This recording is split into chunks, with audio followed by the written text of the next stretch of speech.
And understandably, you can see why. Stunning images to get us going this morning.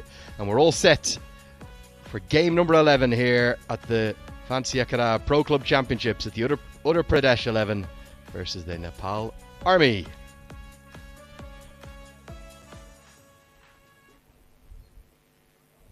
So it's a top of the table clash this morning. The winners are going to win this group but advance through in first place to the semi-finals. Let's get down to Johnny Barron, who's with the two captains for the toss. And match.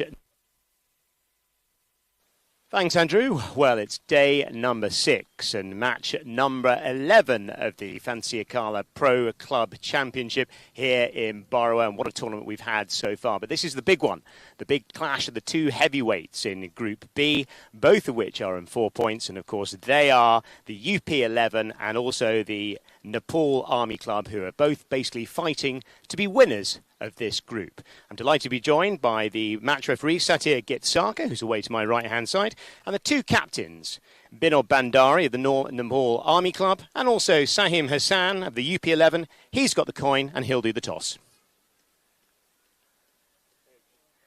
Heads is the call. It's a heads. Binod, you've won the toss. What are you going to do? Ball first. You're going to have a bowl, and why is that today? अब आजदेखि अब हरेक दिन change गरिरहेको थियो हैन अब सेमिफाइनलको लागि चाहिँ अब अलिकति प्र्याक्टिस हुन्छ भनेर चाहिँ अब सेमिफाइनल पुगिसकेको छ दुईटा टिम हैन त्यसले गर्दा सेमिफाइनलको लागि प्र्याक्टिस हुन्छ भनेर चाहिँ अब अहिले चेन्ज गरेर. And you must be really happy with winning 2 wins so far. A win today would take you through as group champions.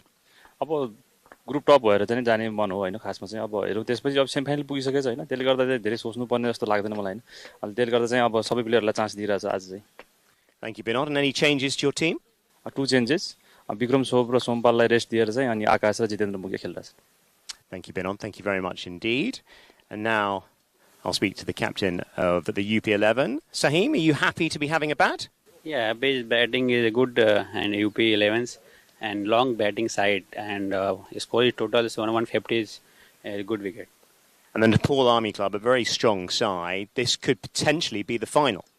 Yeah, good against Nepal Army, a good team and UP11 a good team side and group and top against tomorrow is semi-final is a focus and practice session is a match. And any changes to your team? No, Subham Chaudhary one change and Vivek. Thank you, Sahim. Thank you very much. And just a reminder that Binod Bandari of the Nepal Army Club has won the toss and has elected to bowl first.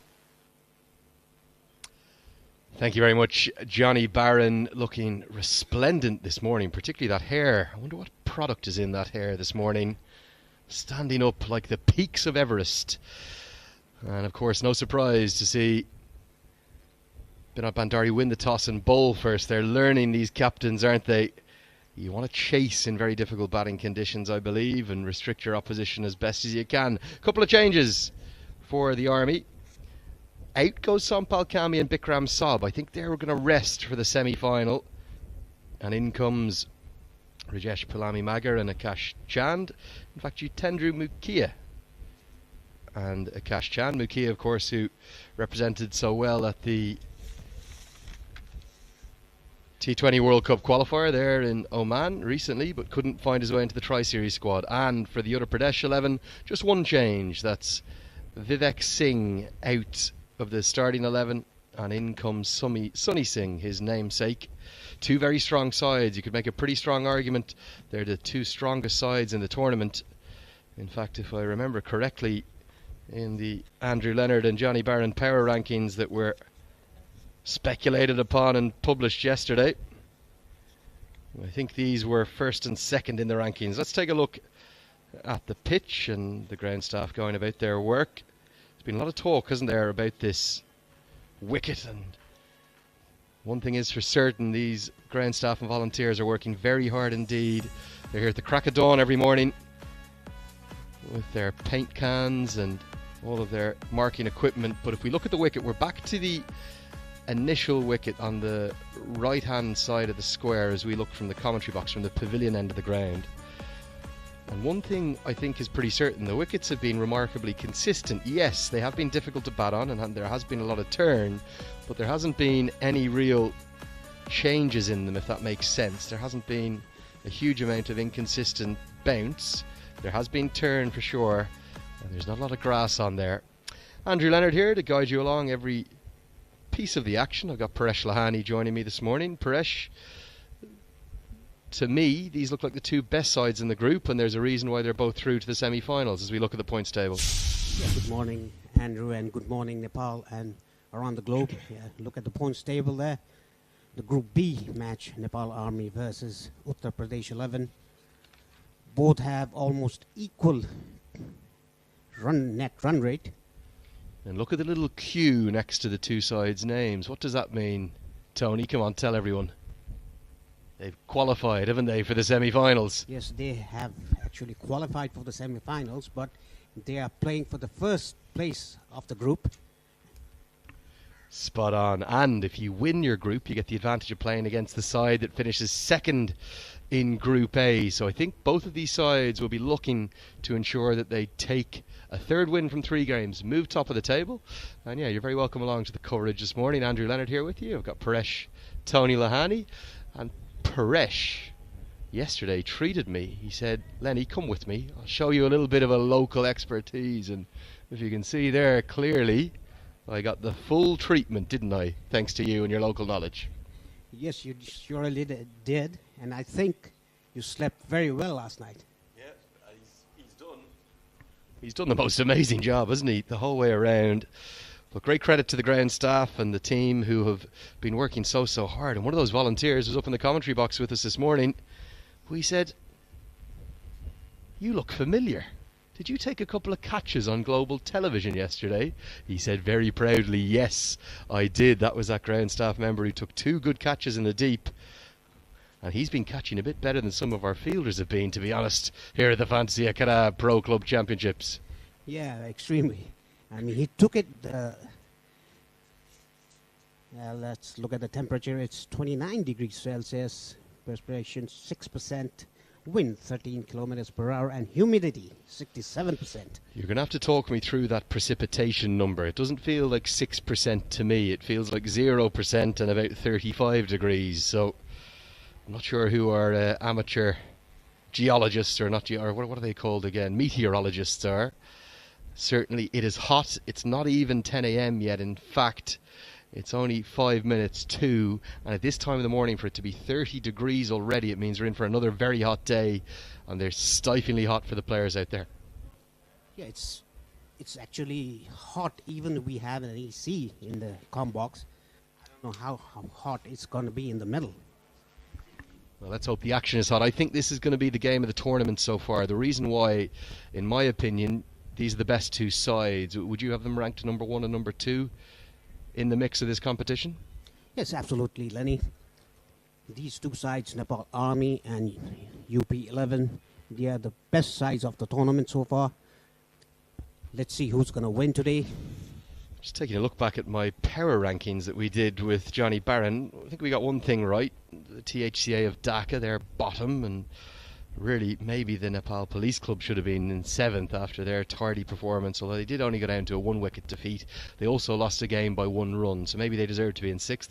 Armed Police Force in 7th. Push Sports of Delhi in 5th. Now they could still make the semi-finals. They're going to need a win, and probably a big win in this afternoon's game, with lots of permutations still open in Group A. Then, despite 2 wins from 2, we've got the Cricket Association Rupendahe 11 in 4th. They should make it through to the semis. Malaysia, they were a little bit tardy in victory by just 1 wicket yesterday. They're in 3rd. And then top of the power rankings here, the Nepal Army in number 1, Uttar Pradesh in number 2. Is that right? Will they take the win today, the Nepal Army side, to remain unbeaten? Yeah, because of the confidence that they have won 2 back-to-back matches. They'll be confident and they'll go full throttle. Apart from their strike bowler, 2 strike bowlers have been left out, have been rested for the semi-finals. Here come our umpires. That's Vinay Kumar Jha, RC Pandey with him, and all overseen as always by the match referee Satyajit Sarkar. Vinay Kumar Jha, just double checking where the sun is. It's up there somewhere, mate, don't worry. Our TV umpire today will be Mr. Badarai, and the reserve 4th umpire who'll have to run those spare balls onto the ground at all will be umpire Shahi. You can see Sampal Kami there in his bib. He's just having a rest, and I think with the scale of cricket Kami has played, remember of course he missed the qualifier in February through injury, that's probably a pretty understandable decision. Yes, and I mean, he's been playing cricket for the last 2 months continually. It's good to be given a rest before the semi-finals, and he'll be fresh. At the team huddle there, Binod Pandari, the captain, saying a few words. Yeah, so we're all set for game number 11, the penultimate group game. First of a double header as always. This is Wonderful Wednesday. It'll decide our final four and also decide the order of that final four. Who's going to play who in the semi-finals? That will be tomorrow. And a special day today because it is Nepali New Year's Eve, the final day of 2078, before we have a rocking party tonight to celebrate and get into 2079. Up on the main street here in Barawa, there's already been a fantastic stage set up. Looks like they're going to get a crowd in the thousands, and maybe I might see if I can venture and make my way up for a cameo appearance on stage. Do you think they'd enjoy that? Yeah, they will definitely enjoy you, Lenny. As long as I don't sing, I think is what you're saying, which is fair enough after our rendition of Happy Birthday to poor old Raman Dai. Yeah, tomorrow will be 10 a.m. and 2 p.m. The winners of Group A will play the second in this group in Group B tomorrow morning. So the other benefit of winning this match, you get a bit of a lie-in and you play tomorrow afternoon at 2 o'clock. Yes, and the two batters of UP11, Vipin Chandra and Nitin Ram.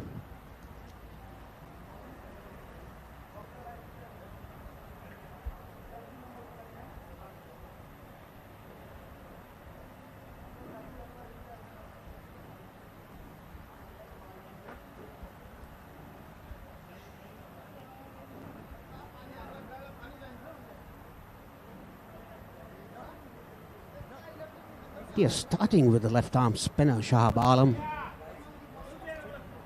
Nitin Ram is gonna face him. Yeah, it's no doubt, and that's no. It's a smiling Rohit Paudel, isn't it? And rightly so. The tournament's leading run scorer. It's been outstanding. I wonder if we might see him bowl a few overs today. Is that maybe an outside chance? Yes, he bowls a part-time off spinners. Maybe if the left-hander comes, the captain might use him. I think he'll be pressurising Bowler coming, left arm round. the skipper to give him a trundle. The excellence of this Nepal Army Club side has been based around three excellent left-arm spinners. I find it hard to separate them. They're all that impressive. Sushant Bari, Kushal Malla, and the man on your screen, Shahab Alam, who just looks to have found a little bit of rhythm back in this tournament. He has struggled at points over the last 6 to 9 months to get things absolutely right. But in helpful conditions, these three left-arm spinners have been outstanding. And they could well be the winning, not just of the match today, but who knows, maybe the entire championship. Okay. Yeah, that's a very good chance Let's for play. Nepal Army to win this Fantasy Khada Pro Club Championship 2022. Vinay Kumar Jha says play, and it's time to go. We'll start with a nice length delivery, kept out. And for the Uttar Pradesh 11, this definitely their biggest chance, their biggest challenge so far. If you look at Group B and its makeup, there's a big split in the qualities between the four sides. You've got two excellent sides and probably the two poorest sides are the two poorest performing in the tournament, whereas Group A has been much more open. Even the side that finished bottom, they lost one match by 1 run and another yesterday by just 1 wicket. Yes, exactly. Nepal Police, they were lost with 1 run and 1 wicket. Watchful start straight to the backward point fielder. That's Sushant Bari. Without Sampal Kami in the team, who's going to play that role as the 5th bowler? I presume it's going to be Mukia coming back into the team. Yeah, Mukia will be the strike bowler, I think. And Tony, if you were the captain, would you use him with to open the bowling from the far end, from the market end, or would you use him solely at the death, which he's quite well known for? No, actually, I would have given him first over, 1 over from the far end, and then stop him and bring another bowler like. Oh, nicely bowled, right on the money. This is really good from Alam. 5 dots to start with. And for the moment, Ram is just happy to take a look. Perhaps being sent in by the coaching staff after yesterday, watching the games on, just to get things off to a measured start. Keep wickets in hand. Beautifully bowled. It's a maiden to start with. Over. It's T20 cricket, but not as we know it. 1 gone. No scores on the board. It's none for none.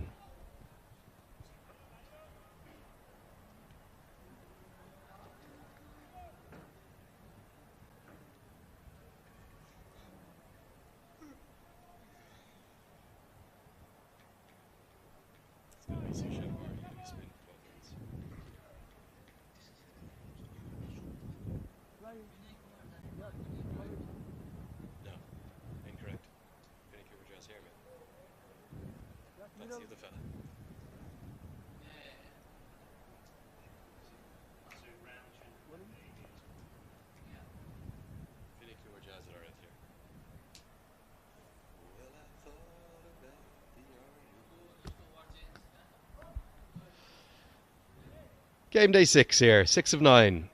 3 to go after today. We've got 2 double headers before a big lie-in after a Friday night celebration and the grand final on Super Saturday.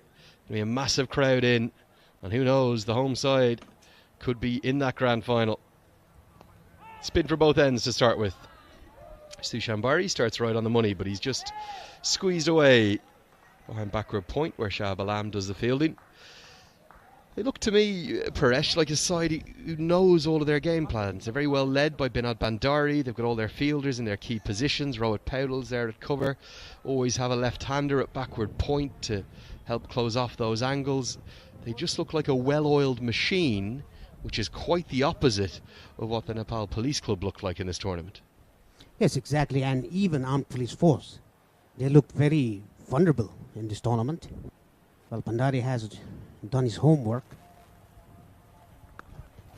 Cutaway, going to be runs here, probably a couple you'd expect. And they will get back comfortably enough.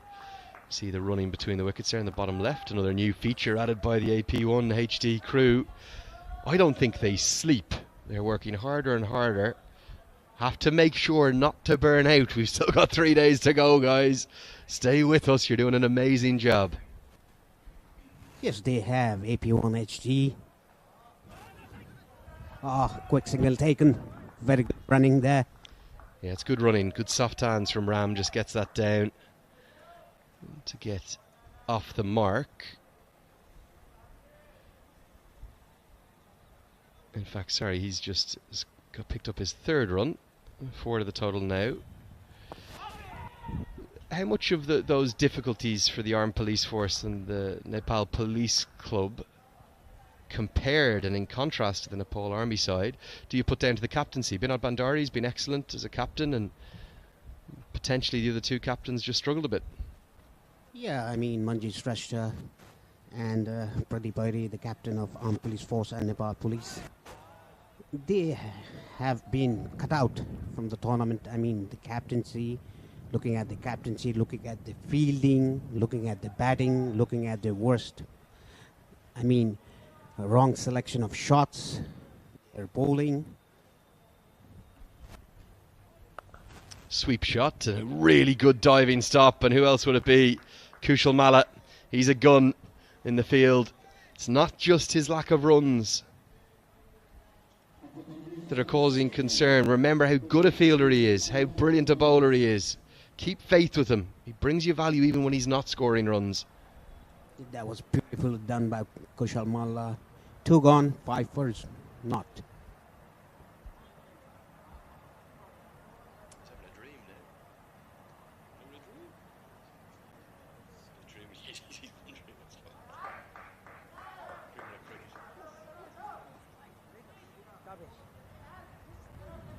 Strike away, big, coming.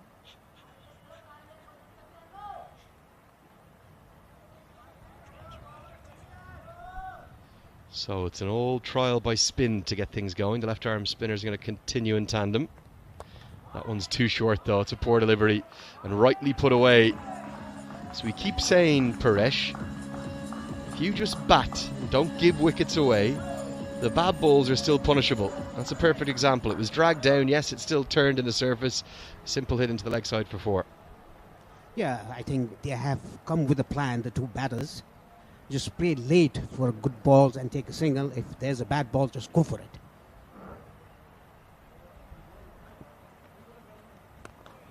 If you approach your batting like that, there's no reason why you can't get up to the 140, 150 mark on this surface. We haven't seen it much. In fact, we haven't seen 150 at all.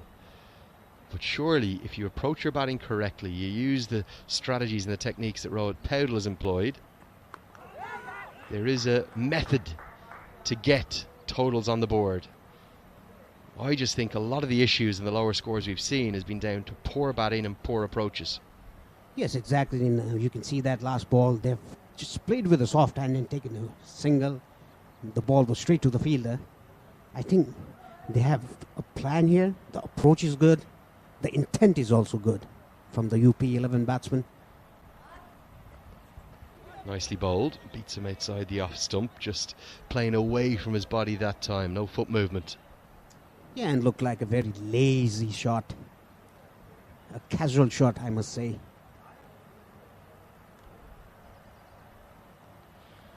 Quicker through the air and so nearly the first wicket. I think it's an inside edge that is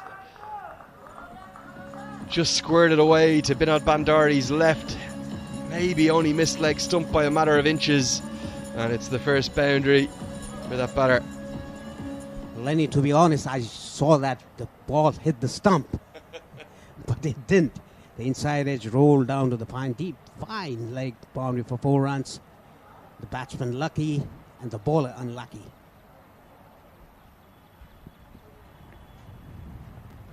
Yeah, Ram gets his first boundary through a stroke of real fortune. It was darted in quicker. He got trapped in the crease, but he survived. 2 boundaries in the over. 3 gone, 14 for none.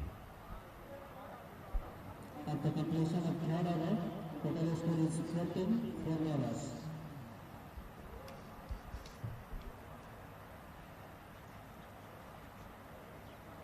Oh, will you? Then fresh. Yeah, let's look at the batting card. Ram 7 of 13 and Chandra 7 of 5. And we'd like to thank our sponsors, the title sponsor. Good diving stop. We'll come to that in one moment. This is a really good effort at backward point. In fact, doesn't just cut off the boundary, but they don't even get a single, Paresh. He's dived to his weaker side. This is an outstanding piece of fielding. Yeah, I think so. Yeah, diving to his wrong side and picking the ball up and throwing it right away. He's in action again here. Get your best fielders in your key positions. Backward point for a left arm spinner is a very important one. Back-to-back deliveries. He cuts off, but this time they get the single.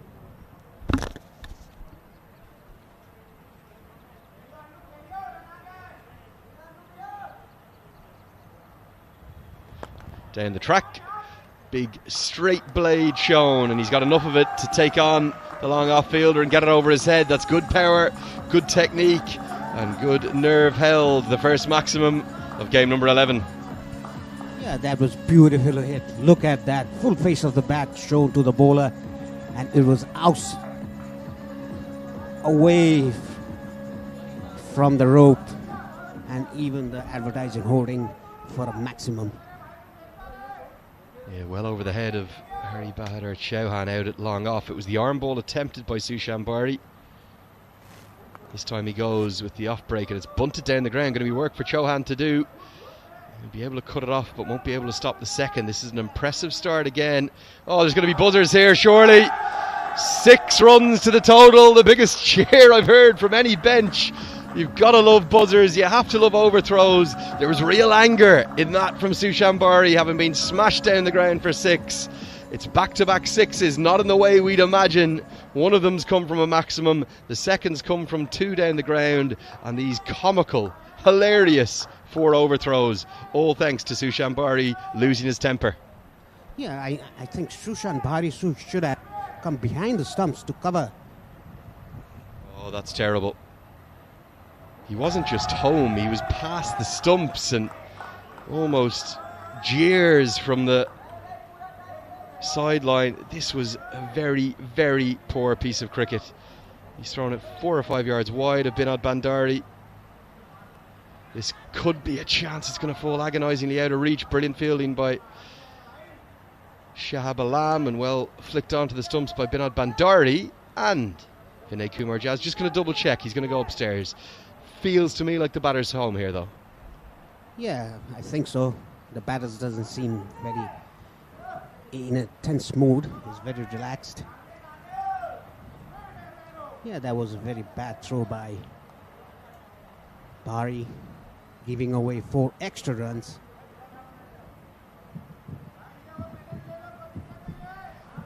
Yep, safely home and no problem with Vinay Kumar Jha coming up to just double check, but definitely has grounded his bat. Not out, not out, not out. The decision, get to the end of the 4th over, 28 for none. Yes, we would like to thank our sponsors for this Fantasy Akara Pro Club Championship 2022.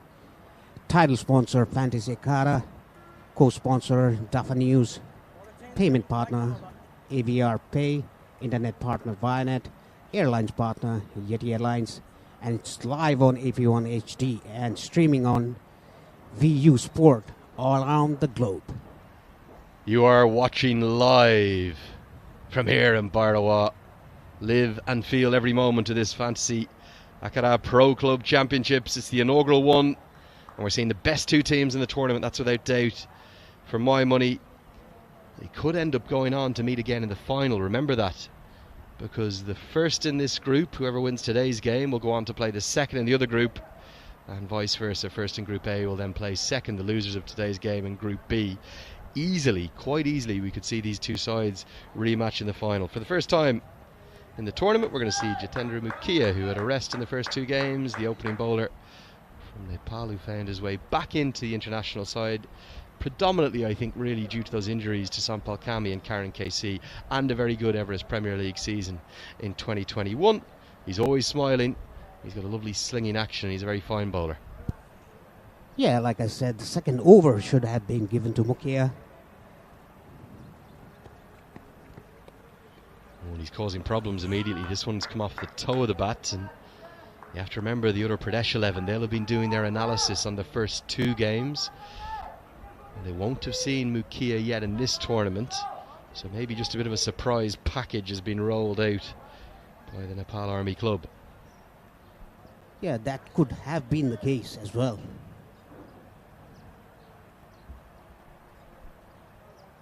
Nice movement away from the right-hander. He's got that sort of round arm action, doesn't he? He's known for hitting the block hole at the death, but earlier on with the new ball, he does get good shape.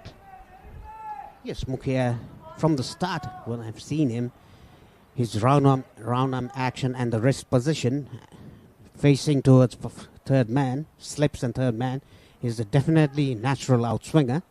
And because of the round action, he can bowl Yorkers at will. Pretty well bowled. You're right on the money, and it was funny yesterday when we were talking to the captains in the post-match. Very clearly, the Malaysia 11 captain, Ahmed, said to me that he felt yesterday's wicket was a seaming wicket. Now, I know we're on a different pitch today. It's remarkable to think that, though, given how much the ball turned. And his seamers, I think, took 8 or 9 of the 10 wickets to fall. Yeah, exactly. I mean, like I said, the variation is a quick ball. That kind of a wicket this is. Beautifully bowled and good glove work, sharp glove work by Binod Bandari. That easily could have been 4, but he's reacted sharply across to his left. Might have just got one hand on it in the end, but he's done enough. Yeah, 5 dot balls in a trot in Mukhia's first over. And the team's 5th over. Mukhia doing a very good job getting it there, getting in good lengths, mixing his pace.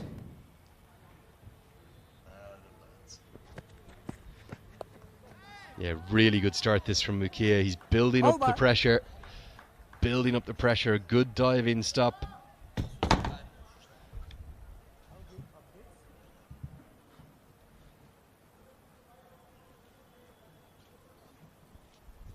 just checking. I think that was a maiden over from Jitendra Mukia. 5 gone. It's 28 for none.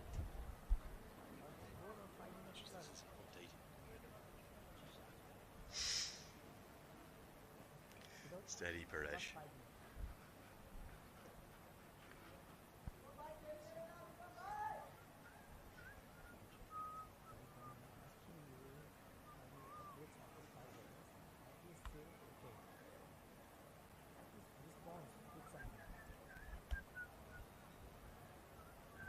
Shahab Alam changing his end. He's bowling from the market end. Earlier he was bowling from the pavilion end. What a funny start to the game we've had. We've had 5 overs, 2 maidens, none for 28. Extraordinary. Yeah, strange stuff. Alam comes back in. He's bowled one of those 2 maidens. Oh, that's excellent. Rohit Powdell, that has kept low. And look at his footwork. Your footwork's so important when you're in the field. This is definitely a run saved. And sharp work by the 19-year-old rising star. Oh, that's beautifully bowled. Sharp turn. And a smile from Shahab Alam. Let me ask you about Rohit Powdell, Paresh. As you see, this one's just ragged, isn't it? What's his ceiling? How good could Rohit Powdell be? He could be as good as Paras Kharka, I must say. And even better. We've seen bowlers from associate nations go on and play in the T20 franchise leagues around the world. Sandeep Lamachani, possibly most famously. Ali Khan, of course, from the United States of America. Do you think that maybe Rohit Powdell is someone who franchise sides are going to start looking at? Even you think of the likes of Dipender Singh Airi, or maybe they the next 2 who could get picked up from here? Yeah, that's a very good question, Lenny. Might get up, but not in not soon, but later, let's say after 2 years or 3 years, if they get exposure. Speared in, just thuds into the pad. Are you telling me Dipender Singh Airi is not ready to play in a franchise competition next week? I didn't say that it's not ready, but it's not time for him to play the franchise league. The franchise league owners will have to see him bat first. And that is why I told exposure. End of the power play. 6 gone, 29 for none. We're going to keep talking about this. I've spent a lot of time asking you questions rather than giving my opinions. I'm going to get miles off the fence here. I think if I was a franchise owner right now, as we take a look at some of the power play highlights in the background, I would be signing Dipender Singh Airi now, today. I'd be bringing him out to the Caribbean Premier League because he's a 3-dimensional cricketer that can perform all the roles and all the tasks that are so valuable in franchise sides. So we see that big 6 down the ground, followed up by the comical overthrows. It gives us that score of 29 for none at the end of the power play. Just that one piece of fortune, no real out-and-out chances. He's an excellent fielder. He's a supreme batter who's very good at manipulating the ball and also power hitting. And he offers really handy off-spin bowling. I think he's ready now. I get your point about exposure and the paucity of exposure for associate nations and the lack of ability for maybe some of the fuller members or the full member nations of the ICC to understand just how good some of these associate cricketers are. Cut away, that's going to be runs, and 4 of them I think short and wide from Mukia. But just to finish that point, Sandeep Lamachani didn't have much exposure before he was picked up. I think if anything, Dipender Singh Airi has had more exposure. There's televised games he's played in. He was excellent, probably one of the players in the tournament in that T20 World Cup qualifier. I think for me the time is now for Dipender Singh Airi. Yeah, talking about Sandeep Lamachani, because Michael Clark saw him, and because of him he got that chance, and he proved in the franchise league around the world. So for Dipender Singh Aire, it's time already. I agree, but there are no agents or the exposure that he gets to the franchise's owners. If he gets a manager and gets in contact with the franchise owners, he can definitely get in. And there's so many quirks of fate, isn't there, as to how these franchise sides select their overseas players. Often you'll see the same 4 guys who play for the Trinbago Knight Riders are also at the Kolkata Knight Riders. The 3 guys who play together down in the Melbourne Stars also go on to play in the same team in the 100. And it's just crazy to think a cricketer of Dipender Singh Aire's quality is not out there around the world like Sandeep Lamachani is, playing for all those global teams, because they're of an equal quality. That's how good he is, in my opinion. Yes, I agree with you, Lenny. Love to hear that, Paresh. I love to hear that. It's made my morning, that has. After all our little discussions and disagreements, as this one's guided away for what surely will be a couple, it will be. We're on the same page on day 6. Did you see the last shot? He just opened the face of the bat to get the gap for 2 runs. That's beautiful batting. You're saying back to the cricket, is that what you're telling me? Back yes, to the exactly.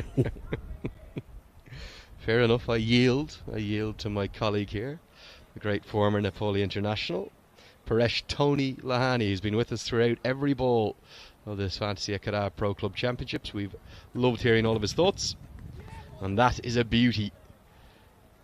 The perfect outswinger, just a bit of movement, not a huge amount, probably only gone about a ball, but that's all you needed to go.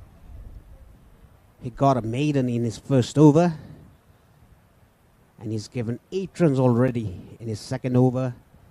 Still a ball to go.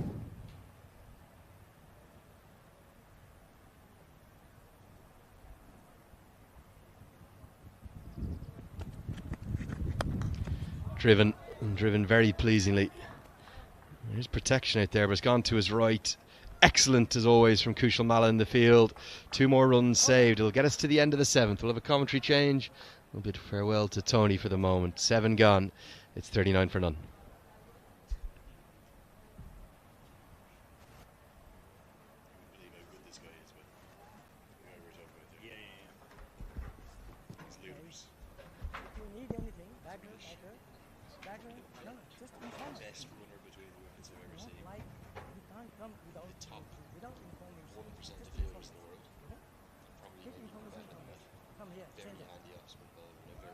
Fourth umpire will tell you, advise you. If the batter needs gloves, water, anything. Right?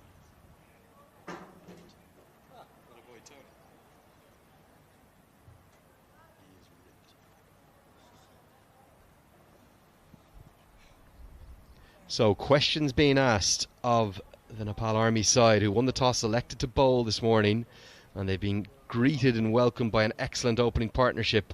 1 or 2 pieces of fortune in there, albeit for Nitin Ram and his opening partner Chowdhury, but you'd have to say that they've controlled this opening partnership. We've got a change in the commentary box, and Johnny Barron comes and joins me this morning. Happy New Year's Eve, Johnny. Yes, thank you very much indeed. And, well, it's amazing to see the changes to the city around us with all the celebrations to come tonight. And that's going to be the first wicket. Johnny Barron has brought it about. It's what he does. He keeps taking wickets in the commentary box. His mere presence is enough. It doesn't take an over. It's just 1 ball. He's done it again. Johnny Barron, the first one falls.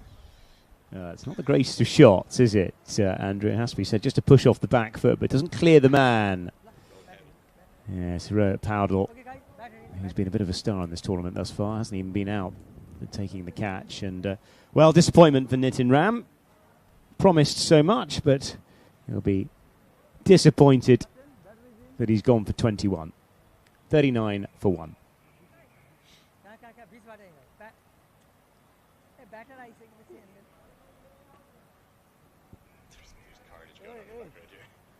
Hey. Two players, same jersey number for the blue side. Quick.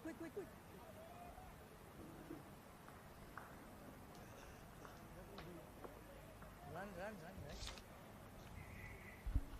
Really good catch that from Rohit Powell. He's obviously short in stature and he's had to get up high onto his tippy toes and cling on with his fingertips. He's made it look very easy, as excellent fielders often do. He went viral around the world, didn't he, on the ICC social media handles back in Oman, with yours truly losing his mind on the commentary as he took the most ludicrous catch you'd ever see down at Long On, jumping with the wrong hand above his left shoulder, with his right hand going over his left shoulder up into the air, catching it with his fingertips, surely about to fall over the rope, somehow flicked it back up, went over the rope then ran back in, then dived and took it again and threw it miles into the Muscat night sky.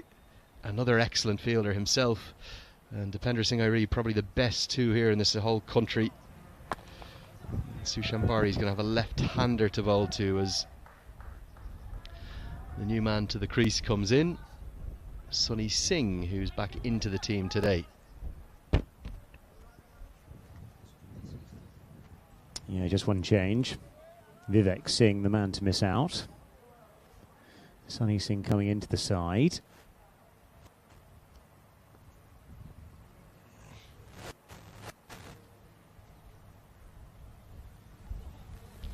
Beautifully bowled.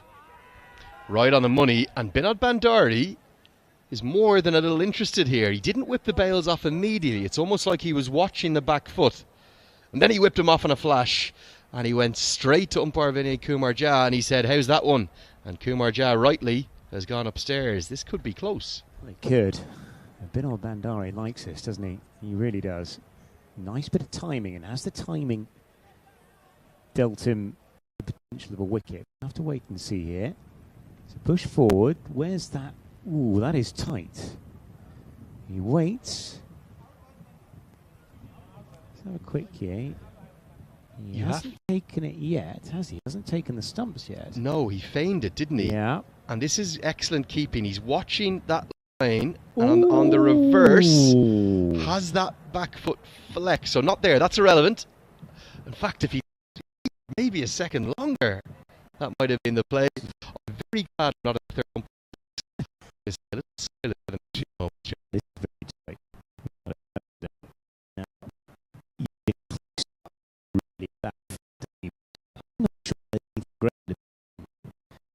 there might be some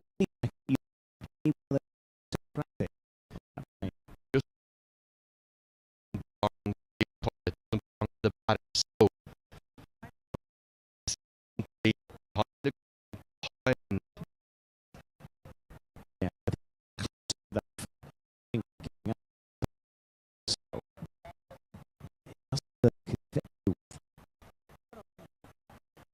Not is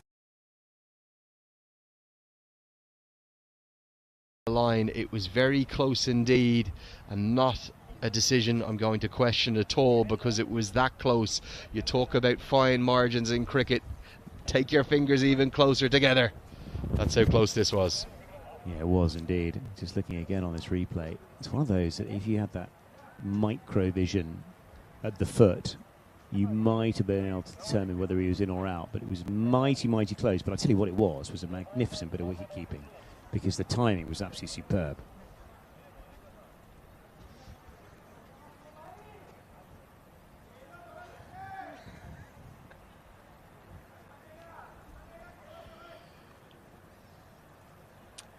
So a little bit of drama there. I think probably a fair decision. Would have been very difficult to call either way. That one's going to be cut straight to the fielder.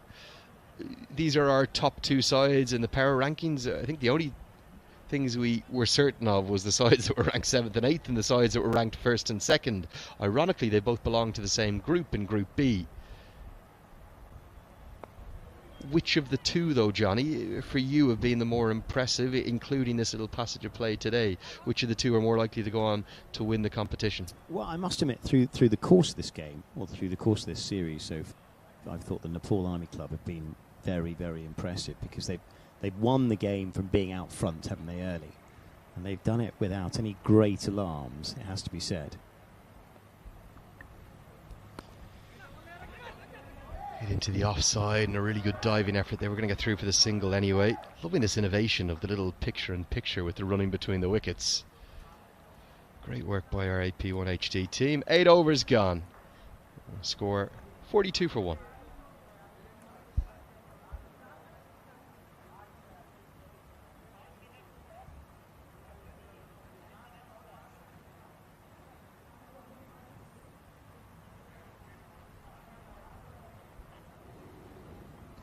Johnny, we were just talking on air about that ridiculous catch from Rohit Powdell against Oman at Cricket World Cup League 2 under the floodlights in Muscat. I'm just going to give you a quick look at it. I can't bring it to you on your screen at home, but you've never seen this before. If you do want to stick it into Facebook or Twitter, that one whilst you're watching on as well, maybe on your smartphone. Rohit Powdell, he was 18 years of age at that point. Have you ever seen a catch like that? What a catch. Didn't have a great deal of room to work with. Quite incredible. Unbelievable. It's not a bad looking shot either, to be fair.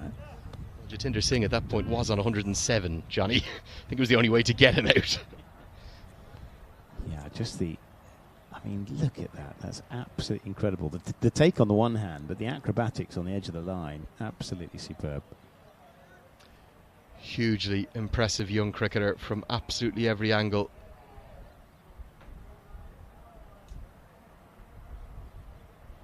And we're going to see here the change of bowling. It's going to be one of the two changes, Akash Chand, who's in essence in for Bikram Saab. What an opportunity for the youngster to bowl his pace, such as his enthusiasm. He ends up falling over in the follow-through. Yeah, the other thing, going back to that point about these two potentially being the finalists, it'd be very interesting to see how the semi-finals match up, because it's tough really to know who are the better sides in the other group. It's a little bit more of a tighter affair there, but you feel if you go through as champions, you're going to get an easier ride to that final. Thuds into the thigh pad and going to be surely given as leg buys. It will be. Looks like a fit young man, good strong young action. My first time seeing Chand live.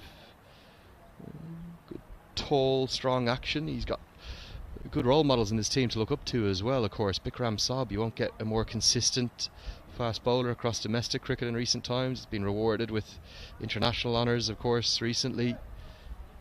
And also his partner in crime today, Jitendra Mukhia. He just looks like a young fast bowler. He's got a bit of potential, a bit of raw potential. If we look at that action, certainly bending his back, getting it down at a good pace too. He's got all the attributes. Bowling a pretty good line and length outside that off stump. Nice set of biomechanics as he approaches the stumps as well.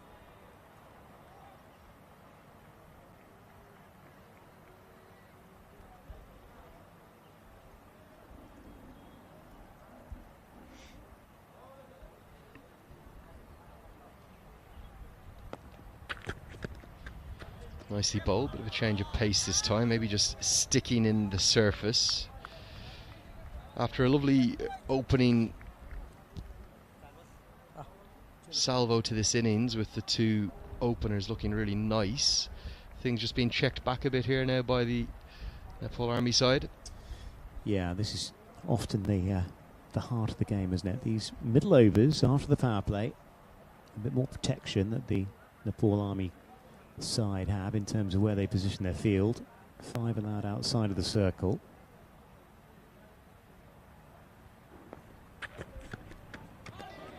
Played a miss, nicely bowled, just angling across, no movement through the air, but that wrist position just staying a little bit behind the left of the ball, and the seam position's actually ended up really good. It's just angling across and going towards the gloves of Bandari and playing a miss from the left-hander.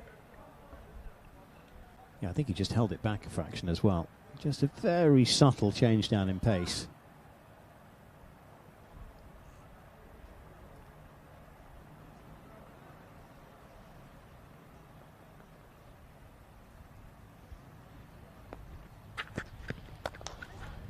Lovely on drive. That's a very good technique utilised. They look a well-drilled unit, don't they, the Uttar Pradesh 11. I think in some ways their batting's actually been more impressive than their bowling, but a good all-round team. We get to the end of the 9th over, the first for Chand in the tournament. Only 2 runs coming off the bat. The score 45 for 1. Johnny, your reflections so far, particularly in the last 48 hours. We've had a couple of days that would be very difficult to describe. 6 wickets and 6 balls. We've seen that now featured all over the world on social media for Virendeep Singh. The homepage of Cricket Info on their social media handles, I think the last count was something like 700,000 views across social media. That'll probably tick up towards 1 million as word gets out. And then a rather, in fact, truly ludicrous game of cricket yesterday. Your thoughts? Yeah, yesterday was quite extraordinary, wasn't it? 100 playing 100 in that final game. And it was the tale of 2 10th wicket partnerships, wasn't it? 99 playing 100. 99 playing 100. And 2 sort of 30 plus 10th wicket partnerships. Quite extraordinary stuff as somehow the Malaysia 11, with still a fair bit to do, managed to get home in dramatic circumstances. Going to see Kushal Malla for the first time today. I know I'm a little bit consistent with my point here, but I would love to see Kushal Malla get an extended run back in the national team, not necessarily as a batter who bowls a bit,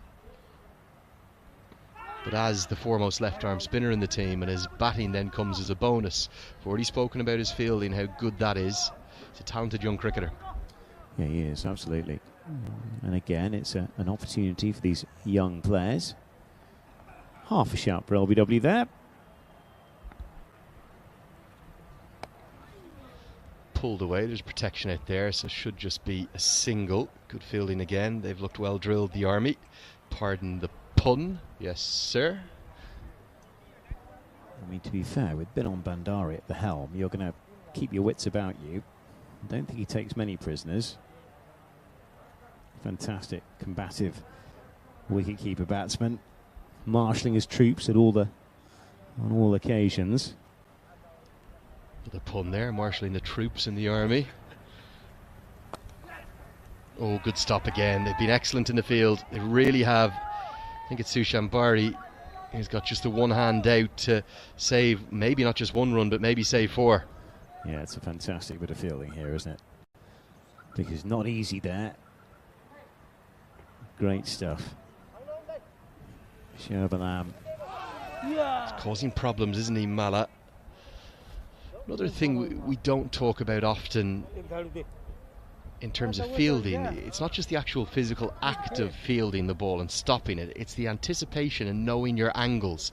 The 2 key positions for any spinner, it doesn't matter whether you're bowling wrist spin or finger spin, are your extra cover and your mid-wicket. You want your 2 best fielders there, is they'll field a high volume of the number of balls, and those angles that you work at, anticipating the shape of the shot and the stroke and guessing which side of your body they're going to try and hit the ball, is as much part of fielding as it is physically stopping it. Bari's done both of those things excellently. Gets us to the halfway stage of game number 11. It's the Group B decider. It's 47 for 1. Yeah, here are the highlights.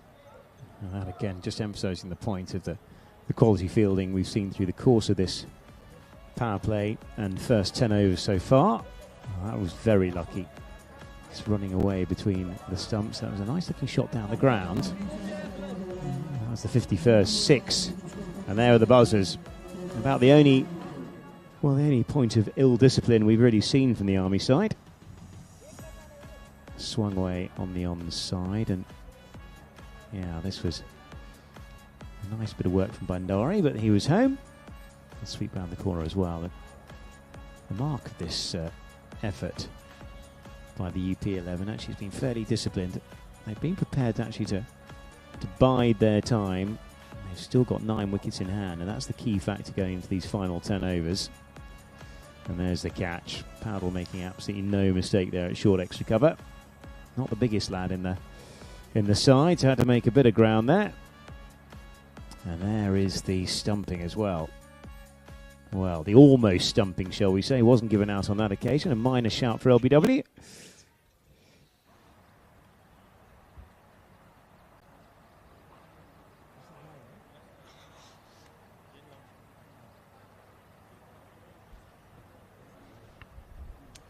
So we are past the halfway stage of the tournament. We're in the final day of the group games, and the morning game, both sides are safely through to the semi-finals, but they're playing out for first and second in Group B. Winners will play, of this group will play second in Group A. Then in Group A, there's still plenty of permutations possible. Any two of three sides can still go through. The CAR 11 are certainly in the best position of the three sides, having been unbeaten so far. And the Push Sports Delhi team, that's coach Poru Singh and his side, are going to need a win, but they might also need a big win to be able to get their net run rate boost up significantly to be able to get through into the semi-finals. Yeah, so they're very interesting, the permutations of that final game today. Push Sports, of course, played 2-1-1, lost one, and the CAR 11 haven't really been stretched in this competition thus far. A couple of comfortable wins for them, and you and I are still not quite sure how good they are and what kind of depth they have if they're put under a little bit of pressure. Obviously, it would be terrific for the tournament if they progress and go all the way to the final, of course. Yeah, I suppose looking at their starting 11, they don't have the same weight of international superstars that the three other home sides do, but two of those three home sides are long since knocked out of the tournament. The Armed Police Force and the Nepal Police Club, who went winless, they're gone. They are indeed. No, it'll be fascinating to see how things develop in the afternoon game. CAR 11, of course, if they were to get the final, you'd imagine those numbers would be boosted here. We're already expecting a pretty good crowd, of course, on Super Saturday. They're possibly the dark horses of the tournament on home soil. They've played the home conditions really well. They've also had a quiet air of confidence about them. They've almost taken it as a given that they're going to win games. They beat the Malaysia 11. They beat us in what in essence is almost an international side. Chand will continue.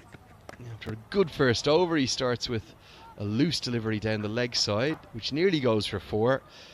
I wish we had a counter on the number of deliveries after the drinks break that have gone for 4. Feels like both sides just switch off at a poor deliveries bowl and it's smashed away. Nearly the case again.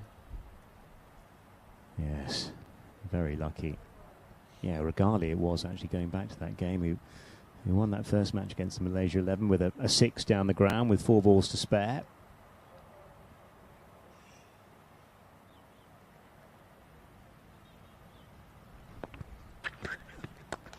Nicely clipped into the leg side. He's got it in front of square and he's definitely got it away for a boundary. It's a great effort from Ajesh Palami Magar, who's tried his best, but it was just sprinting away off the outfield. 2 loose deliveries to start with from the youngster, both full pace. The first one should have been 4, the second one is. Yeah, it's a lovely flick, isn't it, in the onside. He's got a good piece of it. It's a sprawling attempt. Oh, it's a great effort, but just couldn't stop the ball on the inside of the rope. Lovely bit of fielding though. Fielding has been excellent, really excellent. Definitely the best in the tournament. Now what's going on here? Have a look at the umpire here. Look at this. You have to have all the tasks, don't you, as an umpire these days? Just getting the tape added on to number 9. In comes Sushan. Oh, Sushan Bari says off it comes. There's that effort again by Rajesh Palamagar. Couldn't quite pull it off. Well, this has been poor stuff. He could have easily been carted for 3 boundaries here, Chand. He's sprayed it at full pace. It's not a wicket to go with 6 deliveries in an over at full pace. You need to mix things up, and he's been too full and wide from all 3 of those deliveries. He's been picked off, hasn't he? Lucky not to have conceded 12. We'll probably take the fact that he just got 6 from those first 3 balls, but it's not the ideal start in the second half of the game. We need to see a cutter here, surely. Needs a change of pace.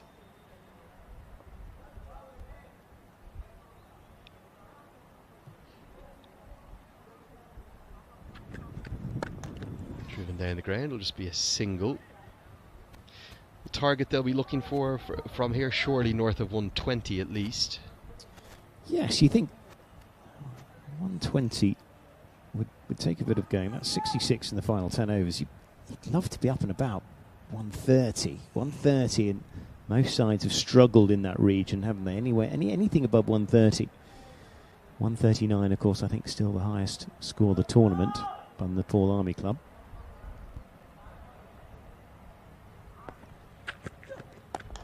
Get into the offside, and this one is again stopped. The fielding has been first class. In fact, it's been of an international standard, and Bim Sharkey, who is globally known as such an excellent fielder, saves 3 runs.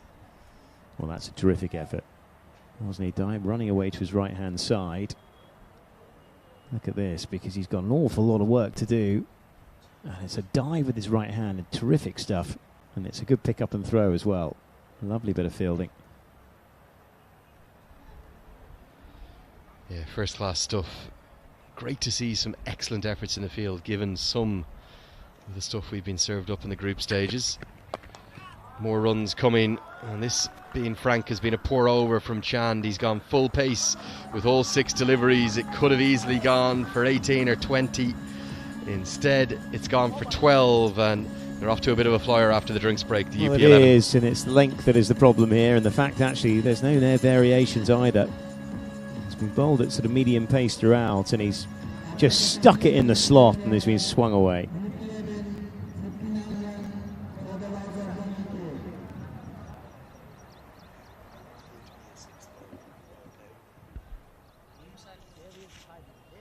I just wonder, will Binod Bandari have to maybe think about going to a 6th bowling option? The 2 games so far, they've only used the 5 bowlers, the 3 left-arm spinners in each game, and then Sampal Kami and Bikram Sob as the seamers. But I just wonder, will he turn to one of his part-timers, maybe Rohit Powdell with some off-breaks, or Bim Sharkey? I think another over of full pace like that from Chan could be quite costly. You've tended to find actually that the medium paces, just a quick look at that one. Oh, that's not a million miles away. Why is that a wide? That's hit his back pad, isn't it? Yeah, and I'm surprised Kushal Malla hasn't said that to the umpire there. He's such a nice young man. He just walked back to his mark, but that's clearly come off the pad. He's been penalised there without good reason. It's the arm ball picked up, and it's picked into the gap, and things are starting to flow. That one thuds into the Dafa News sign, and the wide is followed by a boundary. Well, this has been a terrific change in tempo by the UP11. Fraction short. Just allows him to free his arms and pull it away on the onside for 4. Already indications of a very good coaching team talk during that drinks break. Tossed up teasingly. That's nicely bowled by Malla. Will just be a single down the ground. Yeah, I just wonder if the UP11 are looking at the fact that it will be Rohit Powdell leading the chase, and they might be thinking actually that 130 we're speculating enough about won't be enough with the form that Powdell's in. He's been brilliant in this tournament. Hasn't been out thus far. Nicely bowled again, no run there. Oh, and the bails have been whipped off, and Vinay Kumar Jha, as is his right, he's going to go upstairs. Again, my initial indication, I think he's just back. Yeah, we'll have a little look at this just while we're waiting. Yeah, Powdell, of course, has got 81 and 40 in this tournament so far, both not out. Decision pending. I think he's... Oh! He's gone. Bim Sharkey has pulled off yet another spectacular piece of fielding, and this one, it's almost as innocuous as Saraf's dismissal yesterday. Marking his guard, he has no idea about the news. He's waiting to face up. He thinks he's back. He is gone. We'll have to wait for the official call from the umpire, but wait for this. Out, out, out. Keep your eyes on the umpire's finger here. Watch his finger. Up it goes, you're on your way. He can't believe it. Vinay Kumar Jha, he's like a headmaster, a principal of a school. He says, get off my turf, you are gone. Well, that is out, isn't it? He's out comfortably. He's not happy with it. He's dragging himself off the field of play. But he's out. Quick hands, that was the key thing. Really quick hands. The amazing thing is that the fielders didn't even really appeal. There was kind of a cursory appeal from Binod Bandari at the end. Bim Sharkey didn't go up and celebration. Excellent fielding. He was close in there. We spoke about anticipation, Johnny. If he didn't anticipate the stroke, which was clearly a defensive stroke, he wouldn't have been into the ball quick enough to pick it up cleanly, get it over the top to Bandari. Ram's gone for 21. He can't believe it, but he's on his way. It's 65 for 2.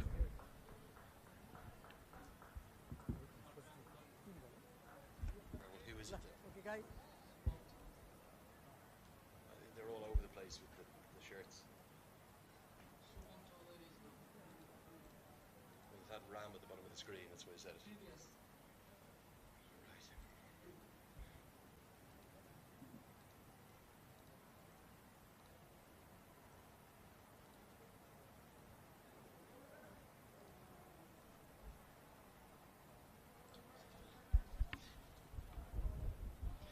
Amazing effort from Bim Sharkey. It was in fact Chowdhury that was run out for 27. Being sold a cropper. Past a dummy by someone in the background, but I won't hang them out to dry. It was all my fault as always. So here we are in the game. The game is very interestingly poised, tantalisingly poised if you will. The run rate about 5.5 and over. 65 for 2 in the 12th. And Mala's just wheeling away nicely. Oh, just taking a slip this time. Athletic stuff from Bim Sharkey. Clap of the hands back up on his feet. But magnificent stuff. You have to say, Kushal Malla, he's found the pace to bowl on this wicket. Yes, he's dragged this over back, hasn't he? Having conceded an over boundary early on. It's almost another... Oh, a little bit of a slip. A little bit greasy out there. Quick single. Oh, if this was picked up cleanly, surely he was gone. What was going on here? The cover fielder was 8, 9, maybe 10 yards away. How have they got through for one here? Well, a clean pickup, and he's dead for all money. And it's just a stumble at the critical moment. Very tight indeed. Fielding has been outstanding. It's been almost perfect, in fact. And just at the easiest moment, Sushan Bari just needed to pick it up and flick it over the top. And he couldn't.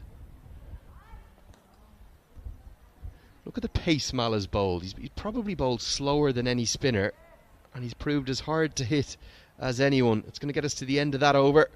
Toss of the ball up into the air from Mala across to Rohit Powdell. The great pals. 12 gone. 67 for 2.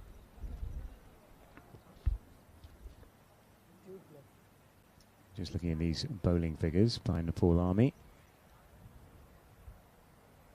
5 bowlers thus far. The question is whether they're going to have to use a 6th. That'll be the interesting scenario. Whether Bisham Bandari is forced into a change, we'll have to wait and see. I think today is the day you have to go to a 6th because of that, and we predicted it, but we haven't called the right 6th bowling option. I think, who's this going to be now? It's going to be Harry Bahadur Chauhan, isn't it? We speculated about Powdell or Sharkey, but we got that wrong. Yeah, it's just a right armour. Just gentle medium pace.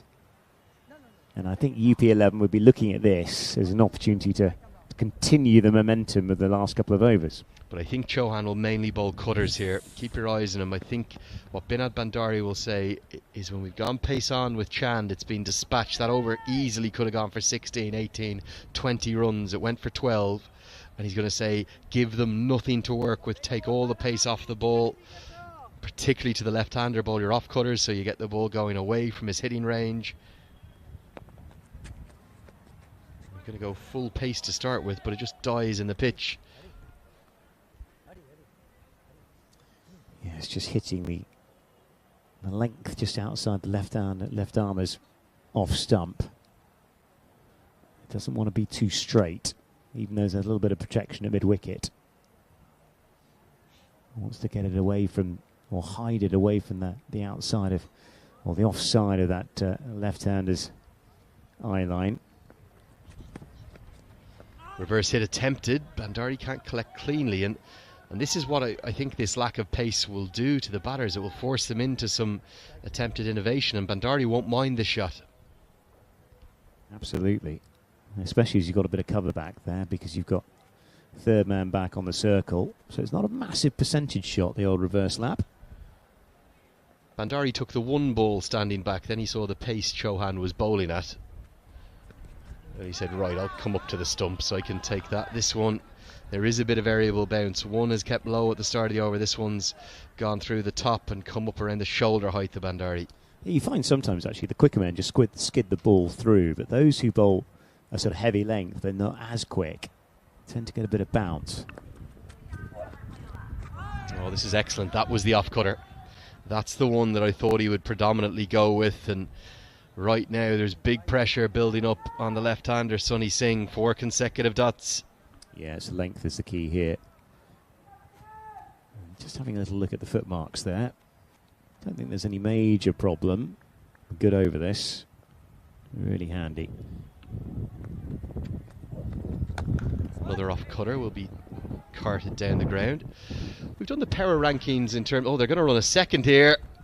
And that's a surprise. It's Santosh Karki with just a bit of a fumble in the deep in the first misfield of any kind. They get back for 2. Yeah, that was a good bit of running, but a slightly careless bit of fielding, especially considering how tight this over from Chauhan has been thus far.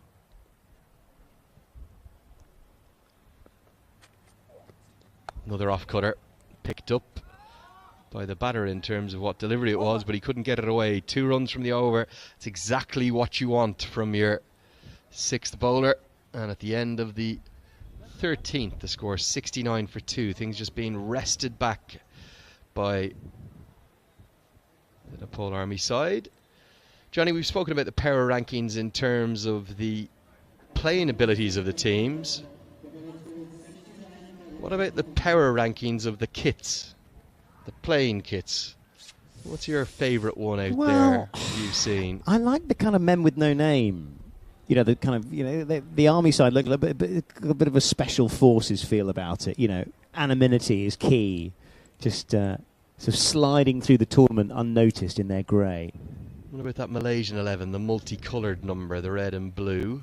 Yeah, I like that. I like CAR's yellow as well. That's quite a nice one. You're fond of a yellow, are you? You're obviously the fashion guru here in the box of the 3 of us. Struggling a touch today. No love for the armed police force? I mean, orange isn't the first choice as a colour. It has to be said. I'm not sure. It doesn't really suit my eyes, you see, Andrew. I like the blue. I like the light blues of the UP11. The issue with the UP11 strip, it's almost the exact same as the Dhaka strip. You couldn't differentiate between them if we tried. A bit of kick clash earlier in the tournament, wasn't there? Just the ability of the 2 sides was the big marker. And the Push Sports Delhi, they're pretty similar in that kind of blue. Nicely bowled again. Just going to be a single out at the offside. I think I'm going to go with you, Johnny.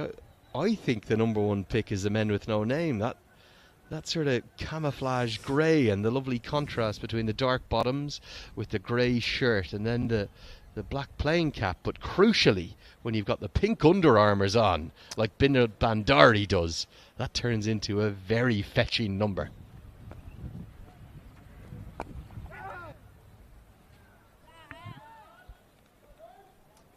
Yeah, and I think, I mean, the with the khaki, I mean, they could almost be sort of dropped into sort of Mogadishu on a special forces mission, couldn't they? They really could be. Yeah, no one sports it better than the skipper or the bowler here, Kushal Malla and Binod Bandari. Whilst we were getting lost in the malaise of the beautiful kits of the Fancy Akara Pro Club Championship, we missed a great piece of fielding again from Rohit Powdell. Such quick feet, his balance, his poise. I think that's hit to anyone else in the competition. That's probably won, but it wasn't. Really good over from Kushal Malla. He's got 3 overs, none for 13. We'll have a change in the commentary box. We will get those graphics back with you shortly. And for the moment, we'll keep you updated with the score as often as we can. 14 gone, 72 for 2.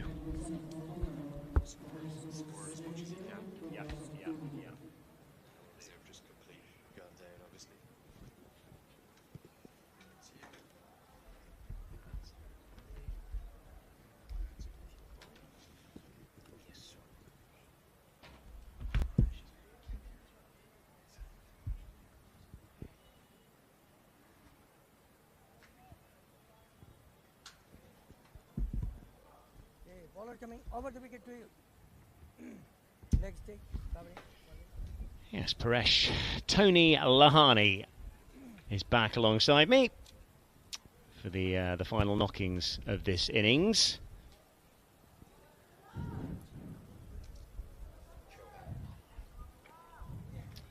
Yeah, Chauhan will continue. Clips into the onside. Just a couple of bounces out to mid-wicket. They'll get through for a single. That score will go... Oh, they might get buzzers as well, but that score will go up to 73 for 2.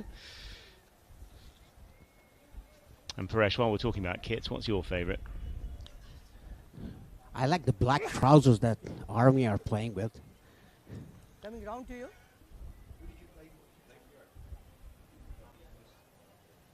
Actually, yeah, it's a good point, actually. Who did you play for, Paresh? Yeah, I played for Police Force. Yeah, we had a grey and orange jersey nowadays. Tossed up and just whipped mid-wicket. Nice bit of work there at mid-wicket. That score still 73 for 2. Sunny Singh is 19 off 25. Raj Yadav is 4 off 7.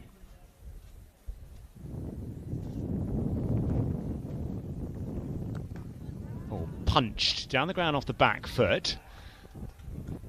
And very nicely taken indeed. And that will be the third wicket to fall. Bim Sharkey with the catch down the ground. And at the end of that particular sequence, it'll be 73 for 3. Look at the catch, a simple catch by Bim Sharkey. And I didn't think he should have played that shot, Sunny Singh. In the air. Just rotate the strike. They've got 73 for 3 in the 15th over. I think they came in with a good approach, with some intent. The opening partnership was good. They were running between the wickets so well. Yes, indeed. And Sunny Singh was the man to go. He had a lot to do there, to be honest, off the back foot. To beat the man at long off was always going to be a fairly big shot, it's safe to say. And that will bring in the Divya Prakash is the man to come in at number 5.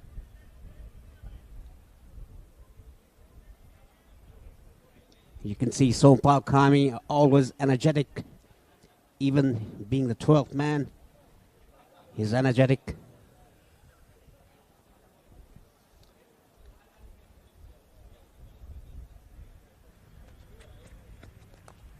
Now a slower ball.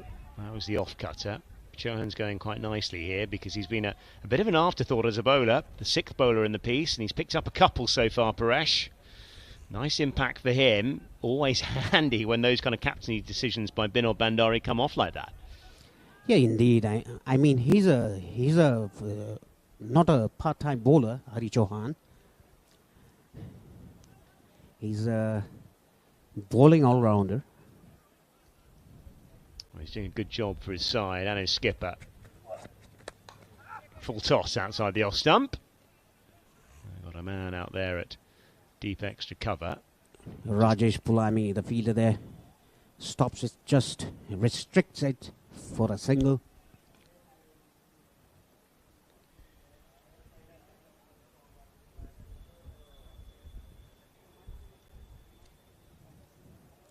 Yeah, Hari Bahadur Chauhan doing a very good job here. 1.5 overs, 4 runs given, and a wicket taken. 8 dot balls he's bowled. Doing a pretty good job. Yes, just opting for going round the wicket to the left-hander. Oh, nice ball.